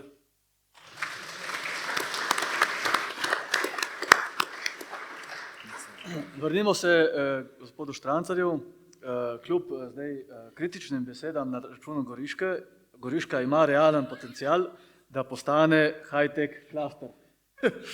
Vendar ne kot množična tehnološka regija, ampak kot specializirano izvozno usmerjeno vozlišče. Ugotovili smo že, da obstaja kritična masa, znanje in podjetniška kultura na našem območju, se pravi BIA Separations, Instrumentation Technologies in pa Mahle Electronic Drivers Slovenija v Šempetru pri Gorici, se pravi za razvoj e-pogonov. Imamo tudi podporne inštitucije, Primorski tehnološki park, infrastruktura za start-upe. Strateška usmerjenost je, se pravi, prednost je čezmejnost, imamo možnost čezmejnega sodelovanja z Furlanijo Ljubljsko krajino. Skupen raziskovalni prostor je to, dostopnost do širšega trga dela in tudi do evropskih čezmejnih projektov. To so vsekakor prednosti Goriške, kljub temu, da smo nekako res Gorica ujeta v ta na severu Sabotin, na vzhodu, na zahodu meja, na vzhodu Panovec, tako da je neka ujetost samega prostora, za razliko od drugih recimo občin, kjer imajo recimo tega prostora za nek razvoj več. Torej, Goriška bi lahko razvijala ali biotehnološko-farmacevtski mikroklaster ali klaster za napredno merilno tehniko in elektroniko ali center za nišni razvoj e-mobilnosti in industrijske avtomatizacije. Nekatere glavne ovire smo že tudi predstavili, se pravi majhen bazen kadrov, odsotnost močne univerzitetne raziskovalne baze v regiji, omejen lokalni kapital, za scale-up bazo, demografski izzivi so bili tudi izpostavljeni. Zdaj, dr. Štrancar, kaj bi država, občine, podjetja morale narediti, da bi sistemsko pridobili talente, kajti brez talentov ne gre, brez kadrov ne gre? Čim preproč ne grejo vsi in tu je edino zdravilo. Podjetniki bojo že znali najti prave poti do tega. Čim preproč pomeni nehajte s temi vsemi bedaremi, z ovirami od nekih neumnih CO2 kuponov, kar je pravzaprav čisti nateg. Torej, tukaj si Evropa zmislila nateg davkoplačevalcev s CO2, tukaj so se okoristili nekateri s tem, ostali milijarderi. Tu so norosti, a ne, ta stvar ne prinaša neka poštenega in enakopravnega dohodka za vse, ampak dejansko se nekateri okoriščajo. Ta Evropska unija je postala pravzaprav ena največja cokla v razvoju in ko poslušam tem, kako moramo pridobivati sredstva z Evrope, za Bog pomagaj, ne, pejte proč. Oton je prej povedal, kaj to pomeni, mi smo imeli podobno izkušnjo. Proč. Kdor dobro dela, bo našel sredstva in posel na trgu, ga je več kot dovolj. Verjemite mi, da dobro delu manjka. Delu ni problem dobiti. Seveda je treba čez mejo, ampak dobrih produktov, dobrih storitev manjka kot še nikoli prej. Tako da je tukaj ne izgovorov. Samo znebiti se moramo tega tega kamna okoli vrata, ki so nam ga obesili kučanisti in vsa ta, bom rekel, raja, ki nikoli ni imela Slovenije kot intimno opcijo, ti pravzaprav delajo vse, da ta Slovenija propade. Naš problem je pa, da z njimi kolaboriramo zaradi svojih majhnih interesov, torej najprej načelnost na naši strani. Če hočeš svet spremeniti, moraš najprej sebe spremeniti. To sem se sam naučil 2016, ko smo uveljavljali v podjetju demokracijo in smo pristali v prisilni poravnavi, so bili tudi drugi razlogi, ampak ta je bil eden od njih. Torej, vodenje pomeni odgovorno vodenje z jasno vizijo in tudi z jasnimi zahtevami. In ko so stvari postavljene, potem tudi zaposleni temu sledijo in potem lahko gradiš res eno veliko podjetje, kjer pravzaprav vsak v podjetju diha z podjetjem. Prva stvar, ko govorimo o podjetju, pa je, vsaka snežilka je toliko vredna kot vsak najboljši doktor in ne vem kaj še. Najprej začnemo s spoštovanjem ljudi, vsakega prispevka.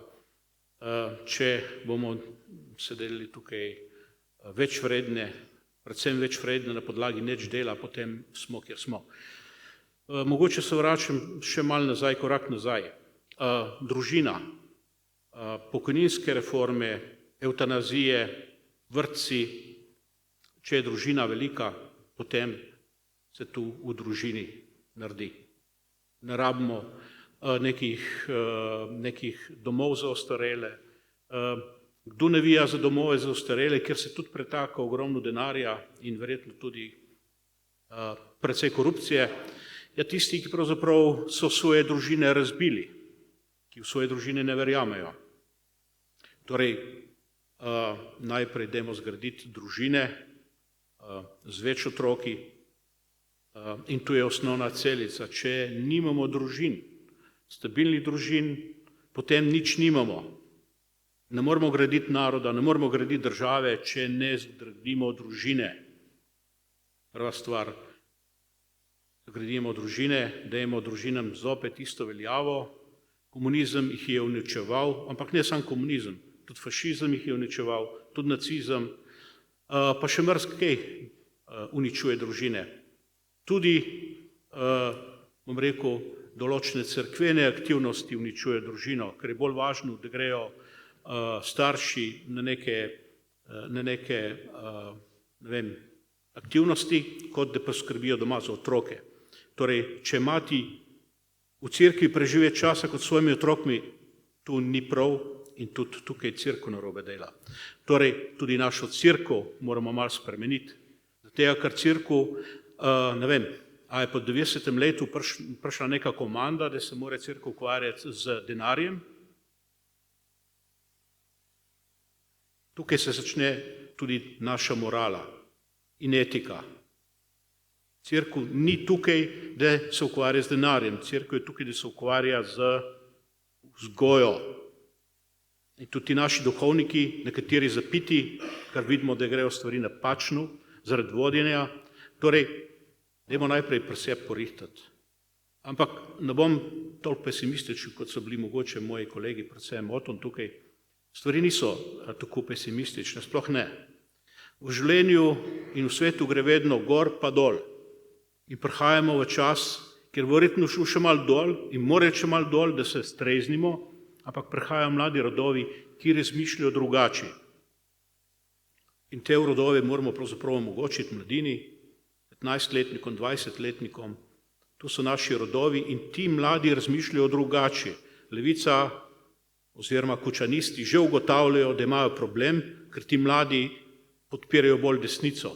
Kaj zdaj tu pomeni desnica in levica? Itak je pri nas je skregano zdravo kmečko pametjo, ampak se niso mladi butasti. Če jih ti poseljuje z nekim LGTB-jem, kdor ima zdravo pamet od teh otrok, se bo temu uprl.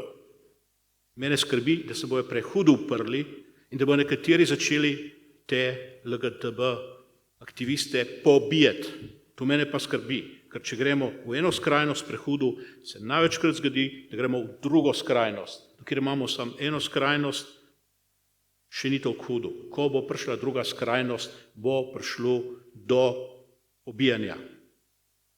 Zato moramo tukaj paziti in smo soodgovorni, da te mlade malo ustavljamo, ker med mladimi prihaja do radikalizma proti tem ideologijam in proti tem posilstvom, ki jih povzroča naša šola.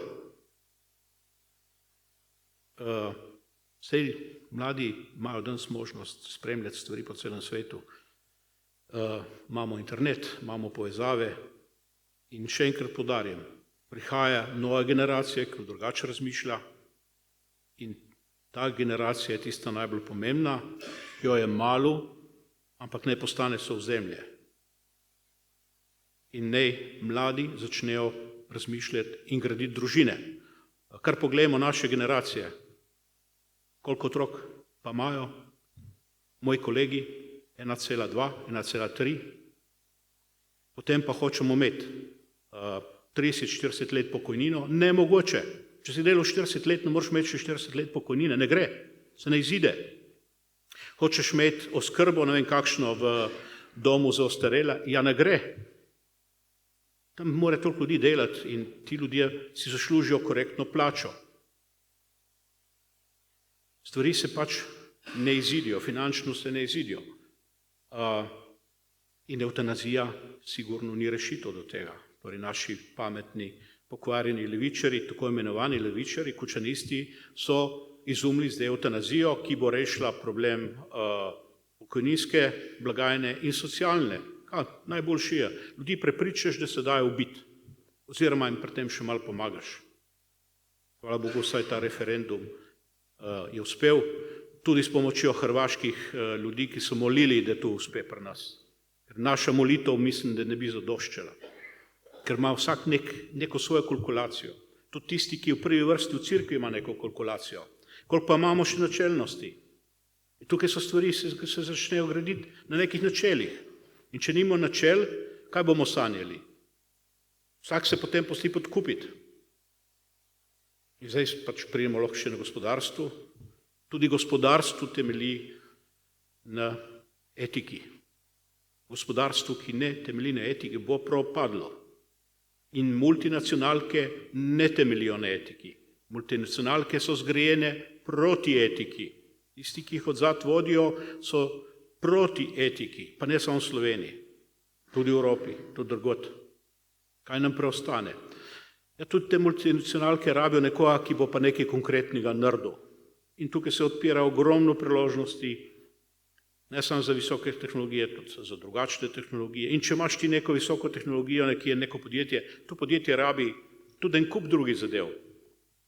In kaj se tukaj dogaja potem? Ja, nimamo ljudi, ki bi bili pripravljeni zidati. Nimamo ljudi, ki bi pripravljeni polagati ploščice. Zakaj? Zaradi tega, ker se ljudem zdi tu počasno delo. Sem bil v Arizoni 3 tedne nazaj, pa sem se pogovarjal z drugo generacijo Slovenc, pa sem ga vprašal, kaj delaš? Ja, gradim hiše. Ne? Kaj si pa študiral? Kemijsko tehnologijo. Kako si pa to prestal? Ja, ker sem bil še mlad, ker sem se študiral, sem šel v eno gostilno in pred tisto gostilno so bili sami Porscheji.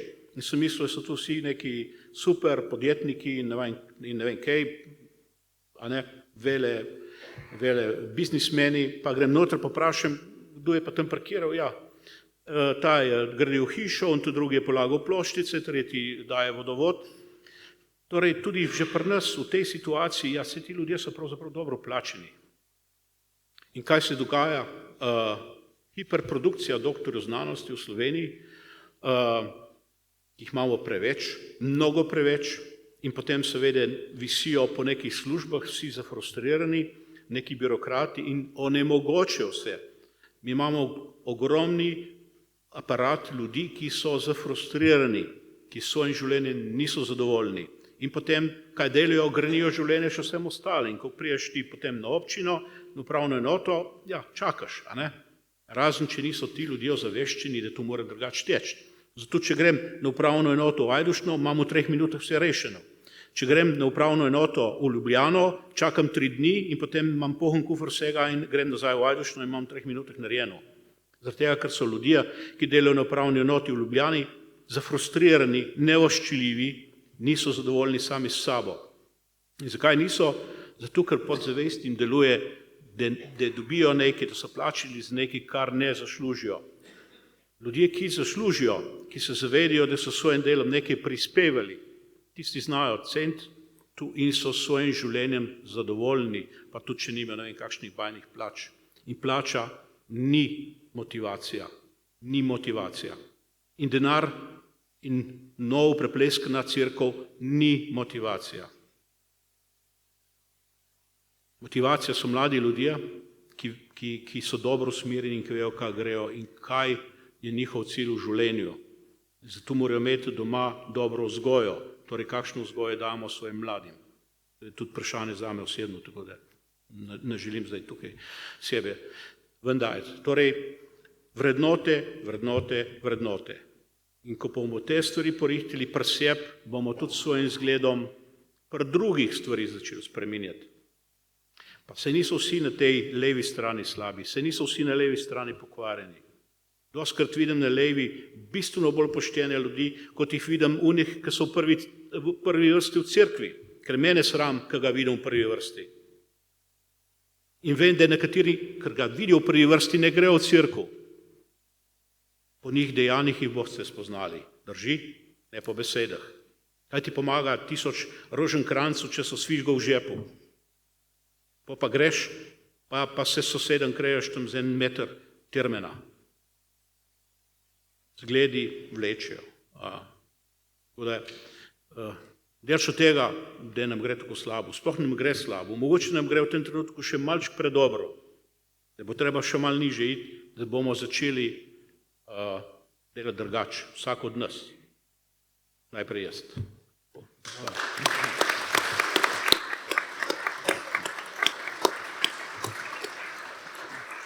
Jaz sem imel še kakšno vprašanje, pa bomo počasi prešli na vprašanja. Jaz predlagam, da odpremo zdaj en kratek, dajmo biti čim bolj kratki, jedrnati, ker smo se kar zavlekli, tako da bo rajši postavimo kakšno vprašanje več, samo ne bo res kratko. No, jaz bom začel malo obratno. Vi ste mnogo težav in mnogo tegob navedli, ampak ključna težava pri nas je ena sama. Ne ena sama, ampak glavna.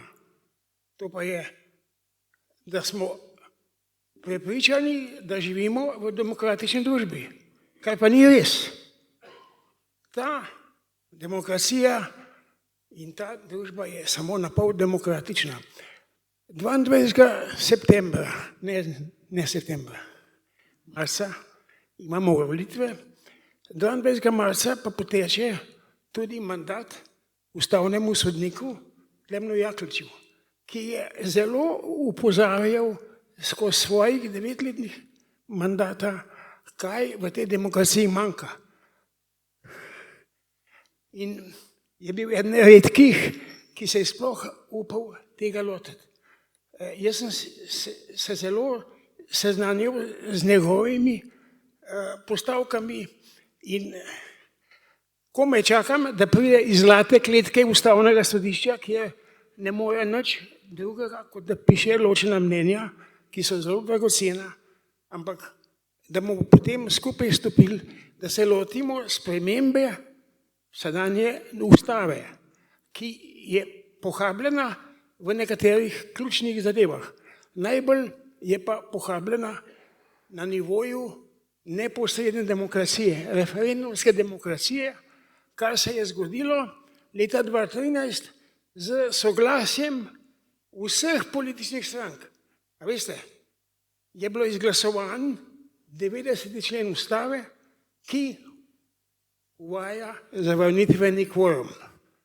Da je pa to zlog, smo si ga sami nakopali, so pa dokazi številni. Bom samo dva navedel. Prvi je zavrnitveni kvorum, pri zakonu o arhivih. A veste, zakon o arhivih bi bil sprejet, če ne bi bilo kvoruma. Kljub temu, da je bil izglasovan 90%, ampak kvorum ga je pokopal. Drugi primer je pa 2 TDK, drugi tir Divača Koper. Če bi mi, ki smo v pogoljufanem prvem referendumu ponavljali referendum,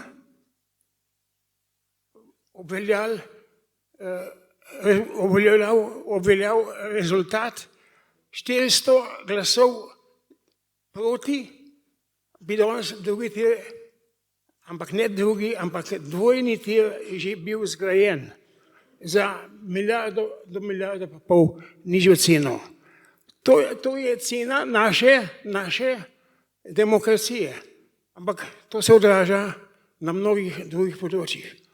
Zato je prva naloga, da ko parlamentarna demokracija ne deluje, vidimo, kako deluje, diktatura parlamentarne večine povozi vse, kar je možno, preostane samo še neposredna demokracija, pomeni pa referendumi. Ampak to je treba urediti na način, da bo ljudem dostopen in ljudem razumljiv. Zato se je treba temu posvetiti, ker takrat bomo lahko pa rekli, ljudska volja nekaj šteje. Ne pa tukaj, da kljub temu, da je večinsko nekaj izglasovano, ne šteje nič. Vse je poboženo. Bom pa sam še nekaj po svojem seznamu. Dajte na kratko. Ja, bom. Zdaj je točno 7 let. 7 let od takrat, ko smo se tukaj zbrali. Veste, dvorana je bila še bolj polna, kot je bila danes. In takrat smo se zelo zavzemali za bohinjsko progo. Kljub soglasju in želji ljudi se ni zgodilo nič. Danes je pa trenutek drugačen. Trenutek je pa drugačen v tem smislu, da investicijo samo pravzaprav speljemo zaradi naših zunanje političnih potreb in obrambnih potreb. Obrambne potrebe pa so tistih 5% BDP-ja za obrambne namene, od tega 2% lahko odštejemo, 3% lahko ostane za infrastrukturne obrambne projekte. In tukaj je velika rezerva denarja, ki, če se bomo zavzeli za njo, lahko pride do uresničitve. Če bomo pa samo gledali pa jamrali, pač tega ne bo. Zato jaz podpiram gospoda Antona Haverja, ki vem, da se bo, kot se je pred 7 leti, zato boril tudi v parlamentu, čemu je namenjen tudi današnji moj nastop, da podprem njegovo kandidaturo in njegov nadaljnje prizadevanje v to smer.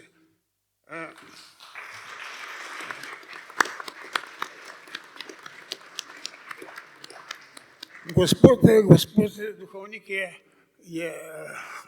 izračunal te stvari, ne bom jaz ponavljal, kje so bile napake, ampak ponovno poudarjam, če se ne bomo vrnili z neposredno demokracijo, ko posredna parlamentarna demokracija ne deluje več, je neposredna. To je za eno drugo omizje, tu bi morali biti kakšni. Je zelo, zelo pomembna, ampak vsi pravzaprav se tega ne spomnejo. V parlamentu tega ni, med ustavnimi sodniki tega ni, samo ko izgubimo in se potem sklicujemo na to, kaj je narobe, nismo imeli možnosti, da smo karkoli neposredno na referendumih odločili. Toliko bom jaz zaključil. Hvala lepa. Ja. Če imamo še koga, bi kdo še kaj izpostavil? Aha.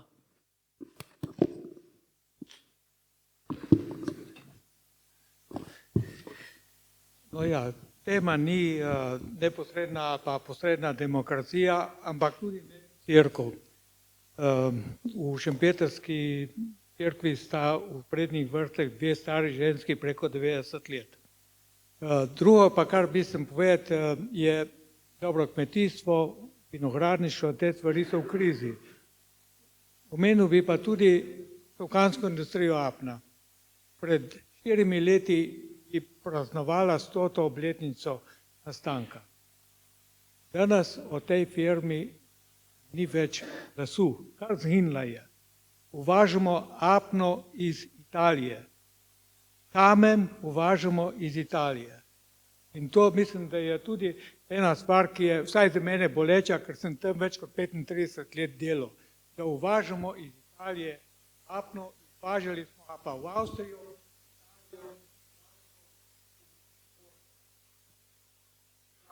Žal ni to edini primer takih zgodb, v Sloveniji še ogromno.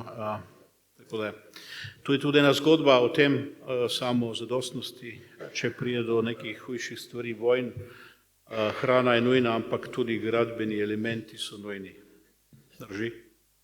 Tako da, z vami popolnoma strinjam, kdo je to politiko vodil, je pa druga, ne vem, na koga bi tukaj lahko s prstom pokazali.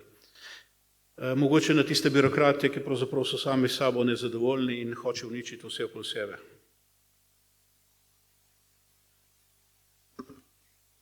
Jaz bi pa tu bil bolj konkreten. Ne? Veste, prav tak primer, kot ste ga videli, jaz poznam še drugih cel kup firm, ne? So sistematično makroekonomisti iz Ljubljanske ekonomske fakultete z investicijskimi programi napisali, da je to brez veze. In ker je to bilo brez veze, so take obrate kar enostavno zapirali, ker so rekli, da to se v Sloveniji ne splača. To so naši makroekonomisti, to tisti, ki jih zvečer poslušate na RTV Ljubljana. Poznajo moje mnenje, tako da ga lahko tudi javno povem. Ni noben problem. Takih, recimo oni so hoteli zapreti Domel. Gospod Tajnikar, dej gremo pa na 1:1. Je rekel, kot če te nesrečniki gorti, ne vem, koliko več mogli delati elektromotorjev. Imajo pa še fabriko na Kitajskem. Pa veste, v čem je razlika? Tam, kjer je v mestih v Sloveniji preveč belega kruha, je šla vsa industrija v maloro. Pa gremo kar po vrst. Maribor? Velenju ne? Novem mestu ne?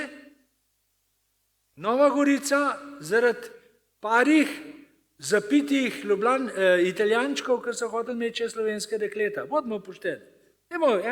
V naših letih to lahko že govorimo, ne? Ni nič prepovedanega. Veste, vse to se pokaže. In še enkrat, ne? Tudi Koper, splošna plovba, 75 milijonov, je dala prva Peterletova vlada 75 milijonov. Zakaj? Za memelaše v Kopru in Piranu. Sem jim povedal dol pri njih, da ne bo kakšen mislil, da je vzele kakšno novico dol prinesel.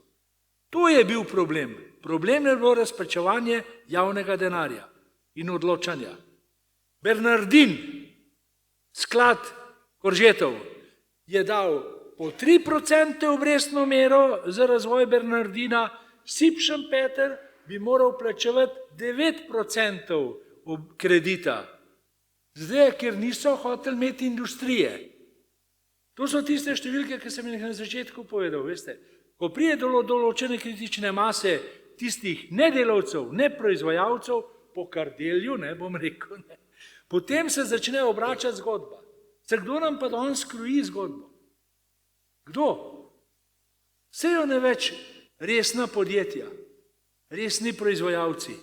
Govorijo v Ljubljani, novinarke govorijo, kje so problemi v fabrikah, kamkoli v fabrik ni bila. Veste, kako filme snemajo? Tako, da ženske z dolgimi krili intervjujejo majstre vzad za mašino. Z dolgimi krili vi v fabriko nimate kaj stopati. Jo je treba slečiti ali pa porezati z škarjam. Do kolen. Konec citata. Dolga krila. Kaj pa, če se jih zabaše za mašino? Veste, to so tisti občutki industrijskega delavca. In to, kar ste vi povedali, je čista resnica. No, lahko dodam, da ti makroekonomisti so tudi našo firmo Klivnič, tako da ni sam zdaj pač neka stara industrija, ampak tudi neka nova industrija jim ni bila všeč. Torej, ja. Gospod Štrancelj, za vas je na vprašanje, ker ste tak pragmatik. Zdaj sem večkrat poslušala Brodnjaka, direktorja NLB. Moram reči, da z nekaterimi njegovimi predlogi mi prav res so mi všeč. In eden od teh, pa me zanima vaše mnenje. On je rekel, da bi namesto vojaško obveznost uvedel obvezno civilno služenje vojaškega roka. In da bi šlo, ne vem koliko je rekel, je 16 ali 20 tavžent srednješolcev, ki bi šli eno leto lepo v fabrike, v dom za ostarele, v bolnice, na kmete, ko imamo v Dimu in pobiramo to, da bi vedeli, kje je realen svet, kako se denar ustvarja in da bi prišlo do medgeneracijskega sodelovanja. Se povsem strinjam z vami, enkrat smo imeli vse none in mame doma in tako se je prenašalo in znanje in spoštovanje in vrednote. Danes je groza, kot to vladaš. Ti otroci so prepuščeni tem učiteljem, vzgojiteljem, ki ne vemo, kaj jih učijo. Še vsakem toliko pogledamo v zavest, ker te sploh prime groza. Hvala, toliko me zanima vaše mnenje o tem služenju civilnega vojske, ali kako bi se reklo. Ja. Torej, gospoda Brodnjaka izredno cenim, ker pač pove stvari odkrito in tako, kot so. Ima zelo zdrav pogled na zadeve, seveda temu primerno v tej naši slovenski močvari, tam v Ljubljani, ne pride do izraza. Kar se tiče njegova predloga, ja, jaz bi bil tukaj, bom rekel, še malo bolj strikten. Jaz bi predvsem rekel, da ne grejo ti fantje, mogoče ne lih z eno leto, ampak 6 mesecev na orenk vojaški dril, da se naučijo moškosti, ker to pač manjka. In če je kaj bila napaka, potem je bilo ukinjene vojaškega roka, ker ti fantje, ki so danes možje, 40 let stari in več, niso možje. Mnogi od njih niso možje. Torej, nujno rabimo vsaj 6 mesecev vojaškega roka, pa lahko še 6 mesecev tovrstnega dela. Ja, tudi Matej Tonin je zdaj v zadnjem intervjuju je pa tudi rekel, da razmišljajo vse države o ponovni uvedbi obveznega vojaškega roka, tudi prav v tem namenom, da imaš rezervo za karkoli, če se kaj zgodi. Tukaj s to politiko nisem, bom rekel, moje razmišljanje je bilo, da se otroci oziroma fantje v vojski naučijo reda in biti moški. To je bila poanta. Ti tam v Evropski uniji pa pravzaprav nam kuhajo vojno, s tem se pa ne strinjam. Oni nam kuhajo vojno, oni jo puhajo vojno. Oni hočejo vojno, zato ker so gospodarstvo Evrope prepeljali tako delč, da vejo, da pač izhoda ni. Da je tu vse zapufano za generacijo naprej in kaj je potem rešitev, a ne potem ti skuhajo vojno. In tudi, da nas bo Rusija napadla, tu je idiotizem prve vrste, se še Ukrajine ne more osvojiti, kaj bo napadale druge države. Ne. Bruselj hoče imeti vojno, zaradi tega, ker je ekonomsko Evropo spravil tako nizko, enostavno več izhoda ni. Zbirokratizirali so celo Evropo s neumnimi, idiotskimi zadevami, od CO2 do zelenih avtov in ne vem, kaj še vse. Torej, ja, Bruselj ve, da preživi samo še v tem, da nam skuha vojno. Ker če ne bo pač ta Evropska unija razpadla, tu nikamor več ne gre, nikamor ne pele, del jo itak že pod islamom, Francije nihče več ne reši, tam bo kalifat v 30 letih, del je totalno dekadenten, tega tudi nihče več ne reši in ostaja potem del Evrope, ki je pravzaprav še vedno zdrav, Poljska, Madžarska, Češka, Slovaška in seveda zdaj te države je treba spraviti v vojno. Tu je cilj Bruselja in njegovih elit. In tudi politikov v Sloveniji, ki tem sledijo, ker so idioti.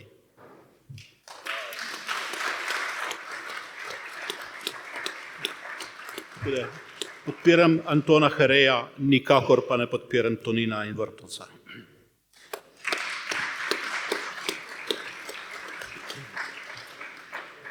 Jaz pa mislim, da je treba poslancu Hariju naročiti. Poleg tega, da bo glasoval za vojaški rok za fante, tudi za ženske, ker moramo biti enakovredni, enakopravni. Ne samo fantje, tudi ženske se naj navadijo biti matere. Nam še vojsko uničijo, a niso že šolstva, pa sodstva, pa ne vem kaj še vse, pa ne bojo še vojsko nam uničili, če bomo noter ženske renili. Jaz bi odgovoril gospodu doktorju Duhovniku, kdo nas vodi. Ne?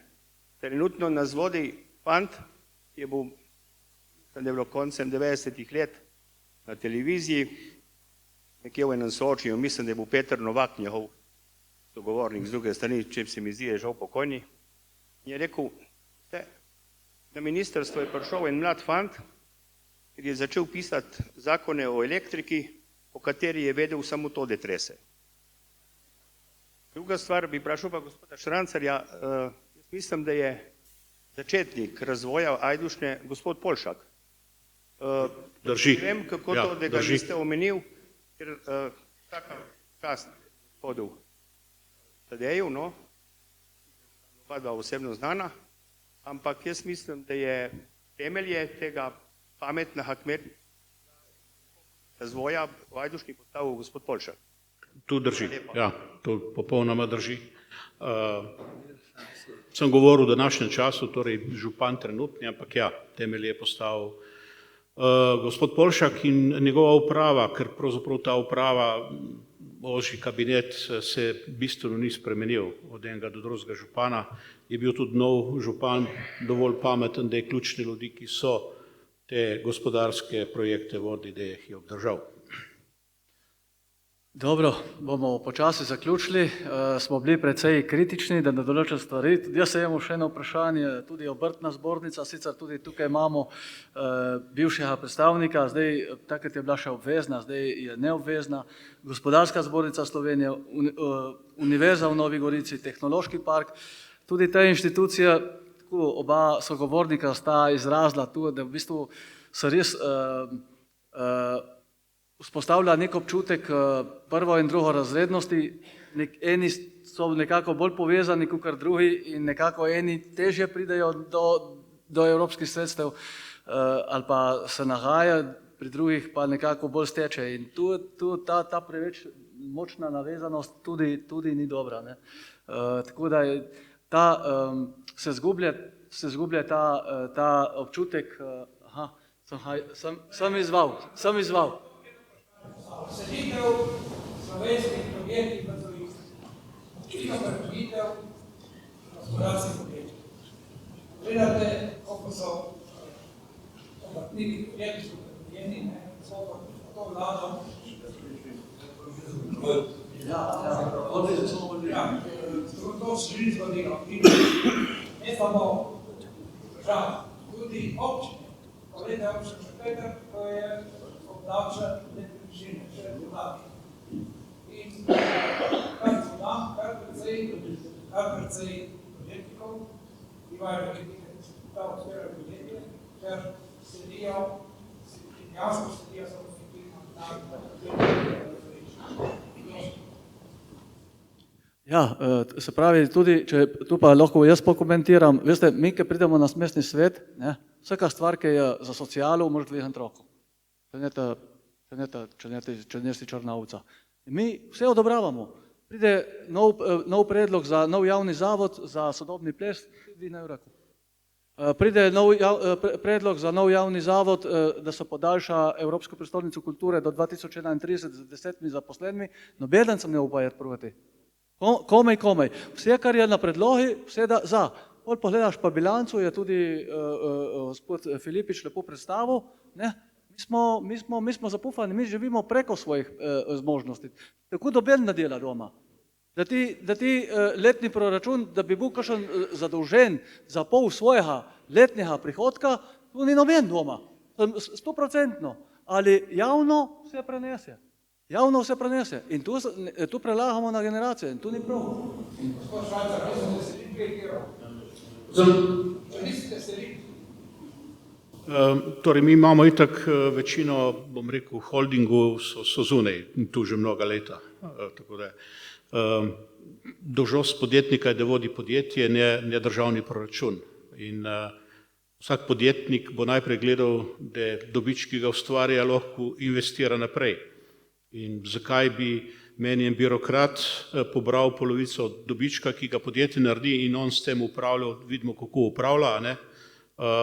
Torej, jaz vedno sledim s temu, da pač moja pamet zna z denarjem, ki ga zaslužim oziroma ki ga imam preseženega, bistveno boljš ravnati kot en birokrat oziroma neka država.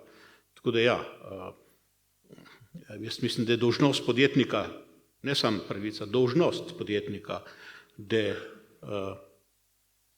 pač ima čim več denarja za odpirati nova podjetja, odpirati delovna mesta, ne, in temu primerno, ja, pač holdingi so zunaj, ne, imamo tukaj podjetje, gradimo nov, v Ajdovščini bomo začeli zidati novo podjetje, ki bo še večje kot tisto, ki sem ga zgradil, ne, ki je pač bilo prodano Nemcem in ki z njim ne znajo upravljati, kar pomeni, da bo tudi verjetno odpuščanja, ampak gradimo novo, torej, ki bo še večje in še bolj uspešno, ampak tu temelji na investicijah, na profitu in na davkih, ki smo jih plačevali v nekaterih drugih državah in imamo zdaj tam tudi podjetja, ki bojo tvorili pač ogrodje tega. Torej, ti moraš biti, kot če hočeš biti nek pomemben igralec v svetovnem merilu na določenem področju, tega ne moreš delati samo v Sloveniji, moraš delati tu globalno.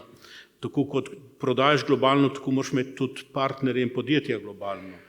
In seveda pač davke pač plačuješ v tistih državah, kjer po eni strani imaš zaposlene, pač se oni odvajajo, ne, oziroma tudi podjetje, kot vemo. Kaj je pa profit? Profit pa seveda s profitom moraš zelo pazljivo delati, ker profit rabiš za odpiranje novih zgodb. Če ti pa profit država pobere, potem pač počas več nimaš možnosti rasti. Torej v Sloveniji 27,5% davek na dobiček, na Hrvaškem 10%. Pustimo, nimam nič proti, če mi obdavčijo denar, ki se ga jaz dam v svoj žep, tle nimam nič proti. Imam pa proti, da mi obdavčijo dobiček, ki ga bi jaz porabil za to, da grem naprej, da razvijem nov program, to pa imam proti.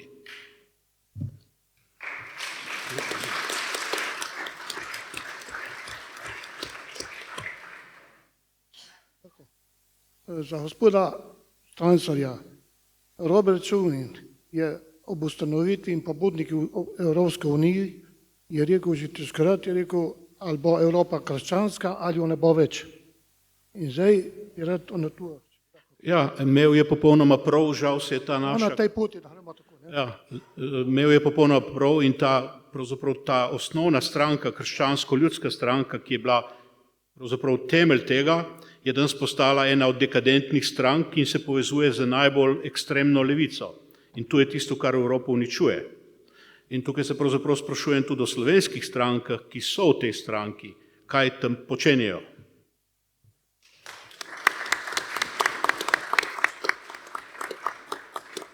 Bomo zaključili.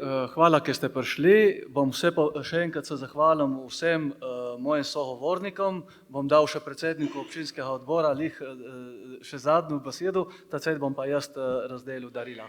Hvala. Zunaj se pa se ustavimo. Imamo vse pripravljeno, tako da se vam nič ne mudi. Hvala lepa. Za sklep bi samo še povzetek naredil v par točkah, na kratko.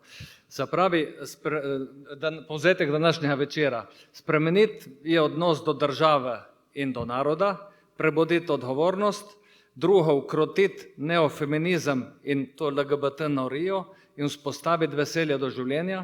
Tretje, spremeniti poslovno okolje, podpreti tehnične poklice, ki ustvarjajo dodano vrednost. Četrto, podpreti kmetijstvo in podeželje, ker brez kmeta ni hrane. Peto, krepiti identiteto slovenskega naroda, sicer nas bodo uničili tujci, tega pa nikdar ne bomo dopustili. Hvala za potrpljenje in Bog živi. Pozabil je prvo točko. Več otrok.